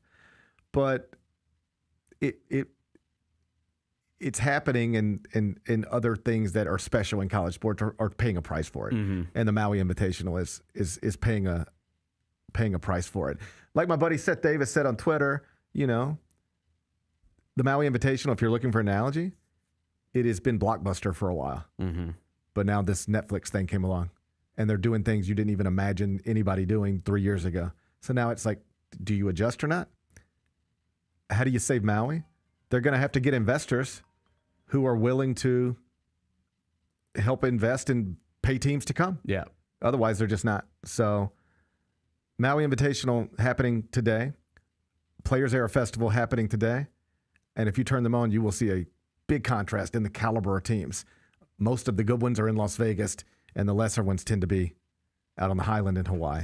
Be back with GP's Carryout. Southland Casino Hotel is helping you navigate to Santa. Win your share of over $550,000 in free play and a brand new Lincoln. Here Comes Santa takes flight on Saturday, November 1st, when you can begin earning entries. And don't forget the grand finale drawings on Saturday, November 29th and Saturday, December 27th to win a share of over $40,000 in free play or a brand new Lincoln. Win big during Here Comes Santa, only at Southland Casino Hotel.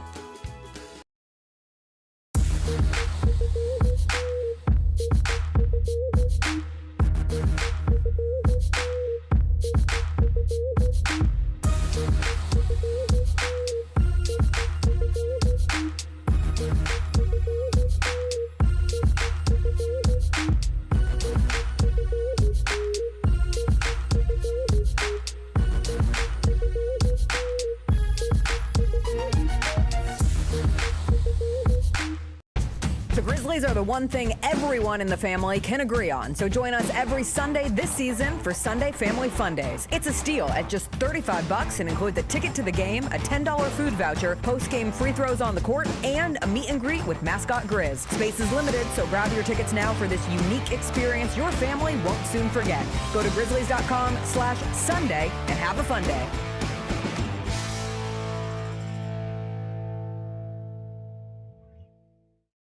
Own the 2025-26 Grizzlies season with the 10-game Flex Pack, the ultimate way to catch all the action on your terms. Choose your favorite matchups from intense rivalries to weekend thrillers and customize your pack to fit your schedule. With 10 games to pick, you'll never miss the moments that matter most. Visit grizzlies.com/packs today to build your perfect ticket pack and cheer on the Grizzlies your way. It's your team, your season, and your schedule. So don't miss out.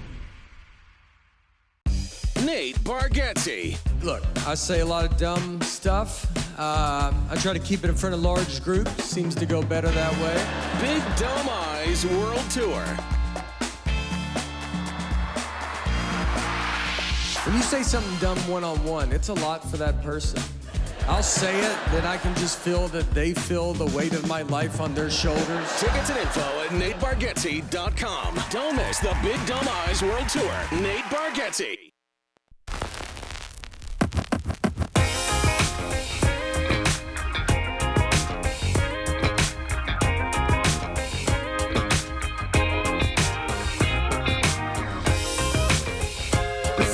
Grizz Shop Local is here just in time to tip off holiday shopping. Show your support for your community with local small businesses on display in the FedEx Forum Grand Lobby on Saturday, November 29th. There's no place like home, and a gift means more when it's made in Memphis. Visit grizzlies.com/Grizz Shop Local for more information about this year's vendors. Again, that website, grizzlies.com/Grizz Shop Local. Let's do carryout. It's time for GP's Carryout. One final segment filled with stuff to take with you. It's not everything you need to know, but it's most of it. What did we miss today? Florida State has announced it will retain former Memphis coach Mike Norvell throughout the offseason, which means he will start the 2026 season on the sidelines for the Seminoles. That will be year 7 at FSU, and as you know, the past 2 have not gone well. You surprised he survived it? I'm not surprised because it's a big old buyout. It's a lot of money. It's a lot of money, and I've said to you, I think Mike is a really good coach. I think he's, I think a couple though, at least one of those seasons can be explained away. This year, maybe not so much, but I think he's earned the right to try to right the ship there. I mean, again, we're not that far removed from to what I believe he should have been in the college football playoff. That injury happened to the quarterback, and they don't let him in. He was obviously pissed about it. I get FSU fans being pissed about that. And then it hasn't gone well since, but I do think it's fair to give him another year to try to figure this thing out, because I think he's a really good coach. I think he's a really good coach. I am shocked that this has gotten sideways on him. That's the thing. Sometimes things just don't work. Right. Like Billy Napier at Florida just did not work. You go hire, Billy Napier was kind of Mike Norvell, right? He's a coach from a program outside of the traditional power structure who's done some good things. Yep. And that just did not work. Mike Norvell worked for a minute. It did. They went 10-3 in 2022, finished 10th in the coaches poll, 11th in the AP poll. Followed that up with the 13-1 season. They would have been in the playoff if not for an injury to their quarterback. You and I remember, disagreed on this. You thought they should be in, and I just sort of understood why they shouldn't in a 4-team college football playoff, given the devastating injury to the most important player on the team. I hated it, but I understood it. Like, logically, I understood why they got left out. Either way, that's just bad luck. That's just bad luck.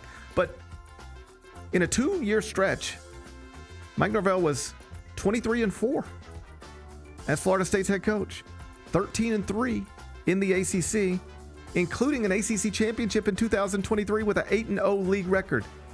It worked. Yep. It was working. And then just last season, disaster. And this season, better, but not really. Right. Not in the ways that you needed to be better. And I really do think it just comes down to, if you're probably talking to people at Florida State, they'd tell you, oh, we would love to move on, but it's too crazy expensive. Yeah. And so the smartest thing we can do isn't to pay him $1 billion to go away and then pay somebody else $1 billion to take it over. And our next coach probably isn't even as good of a candidate as Mike Norvell was the time we hired him. So we're rolling the dice again.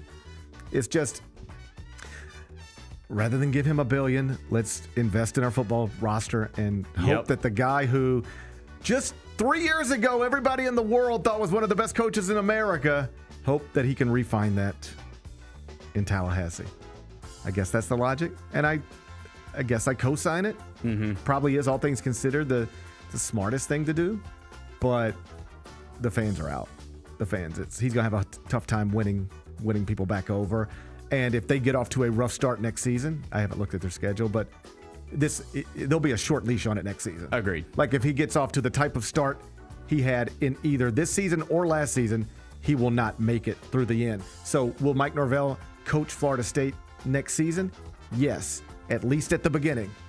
But if they stumble out of the gates, they'll James Franklin him pretty quick, I would assume. What's today's biggest game? You ready for some football? I am. A Monday night party? Sure. Okay. Well, then, let's do it. Panthers 49ers, 7:15 Central on ESPN. They're doing it out at Levi's Stadium in Santa Clara. 49ers are 7.5-point favorites. Total's 49.5. How you going to act? Yeah, Panthers are pretty good this year. They're one of the more surprising teams in the NFL. I don't love that 7.5, but I tend to lean more towards San Francisco shows out at home tonight. I'll go ahead and roll with the 49ers. Then it said lay the points. Yeah, they got Brock Purdy back. They got Ricky Pearsall back. They were doing good things to start the season. You know, that offense is Kittle came back a couple weeks ago. McCaffrey's been awesome. I got a feeling that offense can, against a solid Panthers defense, I think that San Francisco offense is going to put up some points at home tonight. All right. Then it says lay 7.5 with San Francisco. You can watch it tonight, ESPN. What are we watching on TV? All right. Can I interest you in The Marksman? Maybe. Okay, this is weird to me. Did you know this is something that happens? Let me talk you through this. So I'm over on my Netflix app like last week, and I'm, getting ready to fly, and I'm like, I'm going to watch things on my flight home. And do you realize I almost never do? I just get completely sidetracked by all sorts of stuff. Yep. And I never actually accomplish the things I think I'm going to accomplish on the plane. I'm mostly just cross-eyed the whole time. But I have good intentions. So it's like, I need to find something to watch on the plane. I'm a little behind on my TV watching, and that starts to oddly stress me out. Yeah, for sure. I get stressed out when I feel like I'm behind on things. I know it's stupid, but I actually, if I get caught up on a TV show, and if you ask me, hey GP, did you accomplish anything today? I'd be like, yeah, man, I got caught up on a TV show. Yeah, good. I feel good about I feel like I did something. So I was like, okay, I need to see what's going on Netflix. And I was like, The Marksman. It was #1 at Netflix.com. And throughout the weekend, it was in the top 10. I think it finally might have dropped off today. Gotcha. So I was like, The Marksman, #1 new movie at Netflix. What is this about? So I dive in. It's a 2021 film starring Liam Neeson that got terrible reviews. But it just got added to Netflix last week. And it immediately shot to #1 on Netflix. So here's what I'm asking you. Is this the type of thing where Netflix can take any movie, even a bad one from 4 years ago, and just say, hey, we got this movie now. We're going to put it right in front of you. And just the whole stupid world just sit around and watch a bad movie from 4 years ago just because Netflix told us to. I think so, and I think Netflix also has good quality films as well. That I believe they put Train Dreams out this week. That's going to get some award buzz. So like they counter it, but they are good at finding the movie that you can play on your phone and kind of pay attention to, kind of not, but if you just pick it up wherever, you're going to have a pretty good grasp of what's going on. They are the kings of that. And this is what The Marksman probably is. Yes. It's an easy to watch, poor quality action thriller. It's Liam Neeson. Everybody knows him. So I was reading this article about this. Yep. I really dove in. I spent more time reading about The Marksman than I actually did watching The Marksman. Yeah. And there was a range of years, like 3 years, where Liam Neeson just made like 50 of these. Oh yeah, he was just on a roll. He was just, and they all did well box office or however you. He was rescuing somebody in every one of them. They all did well. Yep. Like people showed up to watch them, but the critics hated all of them. He's great at rescuing people. Oh man, the best. The best. If I ever go missing, call that guy. Yep. He'd get me back. I think he could get me back. Mm-hmm. I've seen him do it too many times. I put my faith in him. And so he was just making these one after another. It felt like he was going from one set to the next. Yeah. Just making the same movie with different names and slightly different stories. Yep. But they all got panned by the critics. This one included. But if you go to, and this might highlight what you were saying, you go to Rotten Tomatoes, 37% from critics, 83% from audiences. So it's a very simple, easily digestible action movie that people just be like, I don't know. I'm just trying. I guess I'm just going to fall asleep. I'll turn this on. That's what happened. I did read one time Netflix actually makes movies now that are designed to be watched while you're like vacuuming. Chilling. Yeah, just like you don't even, it's like so easy to follow that you don't even have to really follow it. You don't have to pay attention to every scene. You'll kind of know where this is going. Like they're designed for people who don't pay attention well. Yeah. I don't think this speaks well of us as a people. It probably doesn't. It probably doesn't. Anyway, The Marksman, if you care. I don't. But I just thought that was interesting. I do too. I think it's interesting. They just took a movie from 4 years ago that nobody liked and said, hey guys, you want to watch this poorly reviewed movie from 4 years ago? Yeah. And the whole world was like, yeah, we do want to watch this. What a wild thing. Netflix is controlling our lives. Yes, it is. We watch whatever they tell us to watch. You're damn right we do. It's wild out there. What's the best thing we've read? Top 25 and 1 has been updated over at CBSSports.com. Arizona 1, Purdue 2, Houston 3, UConn 4, BYU 5, is I think the way it goes. I wrote a lot about the Players Era Festival, and Matt Norlander, my colleague over there, he's got a 23-minute read on the Players Era Festival. He's out in Las Vegas this week. I don't know if you got 23 minutes to read about a Thanksgiving week college basketball tournament, but if you want to, you can find all that stuff, CBSSports.com. What's on tap for tomorrow? Tomorrow will be Tuesday. I bet we'll open looking back at Grizz Nuggets. Are we talking about a 3-game winning streak? Yes. Okay, Bennett. I hope you heard that, Nikola Jokic. Yes. I hope you heard that, Nikola Jokic. Come on. I hope you know what's in store for you tonight, Nikola Jokic. Zach Edey. 7'4", all 7'4" of them. Oh, they got Jonas Valanciunas too. Remember him and Edey got into it. Edey's rookie year. Okay. If they want to do it, we can do it. If you want to do it, we can do it. How great would that be to come in here with a dub and Zach Edey got the better of the best player in the NBA? That would be fun. Now we're talking. Now we're talking. Now we're talking. Oh, man, it's going to be a fun night. Let's go. And we'll have a fun morning tomorrow morning. Enjoy the rest of your day. I'm going to enjoy mine. Meet back here tomorrow at 10. Till then, be careful, be kind, be good. Rep your hood.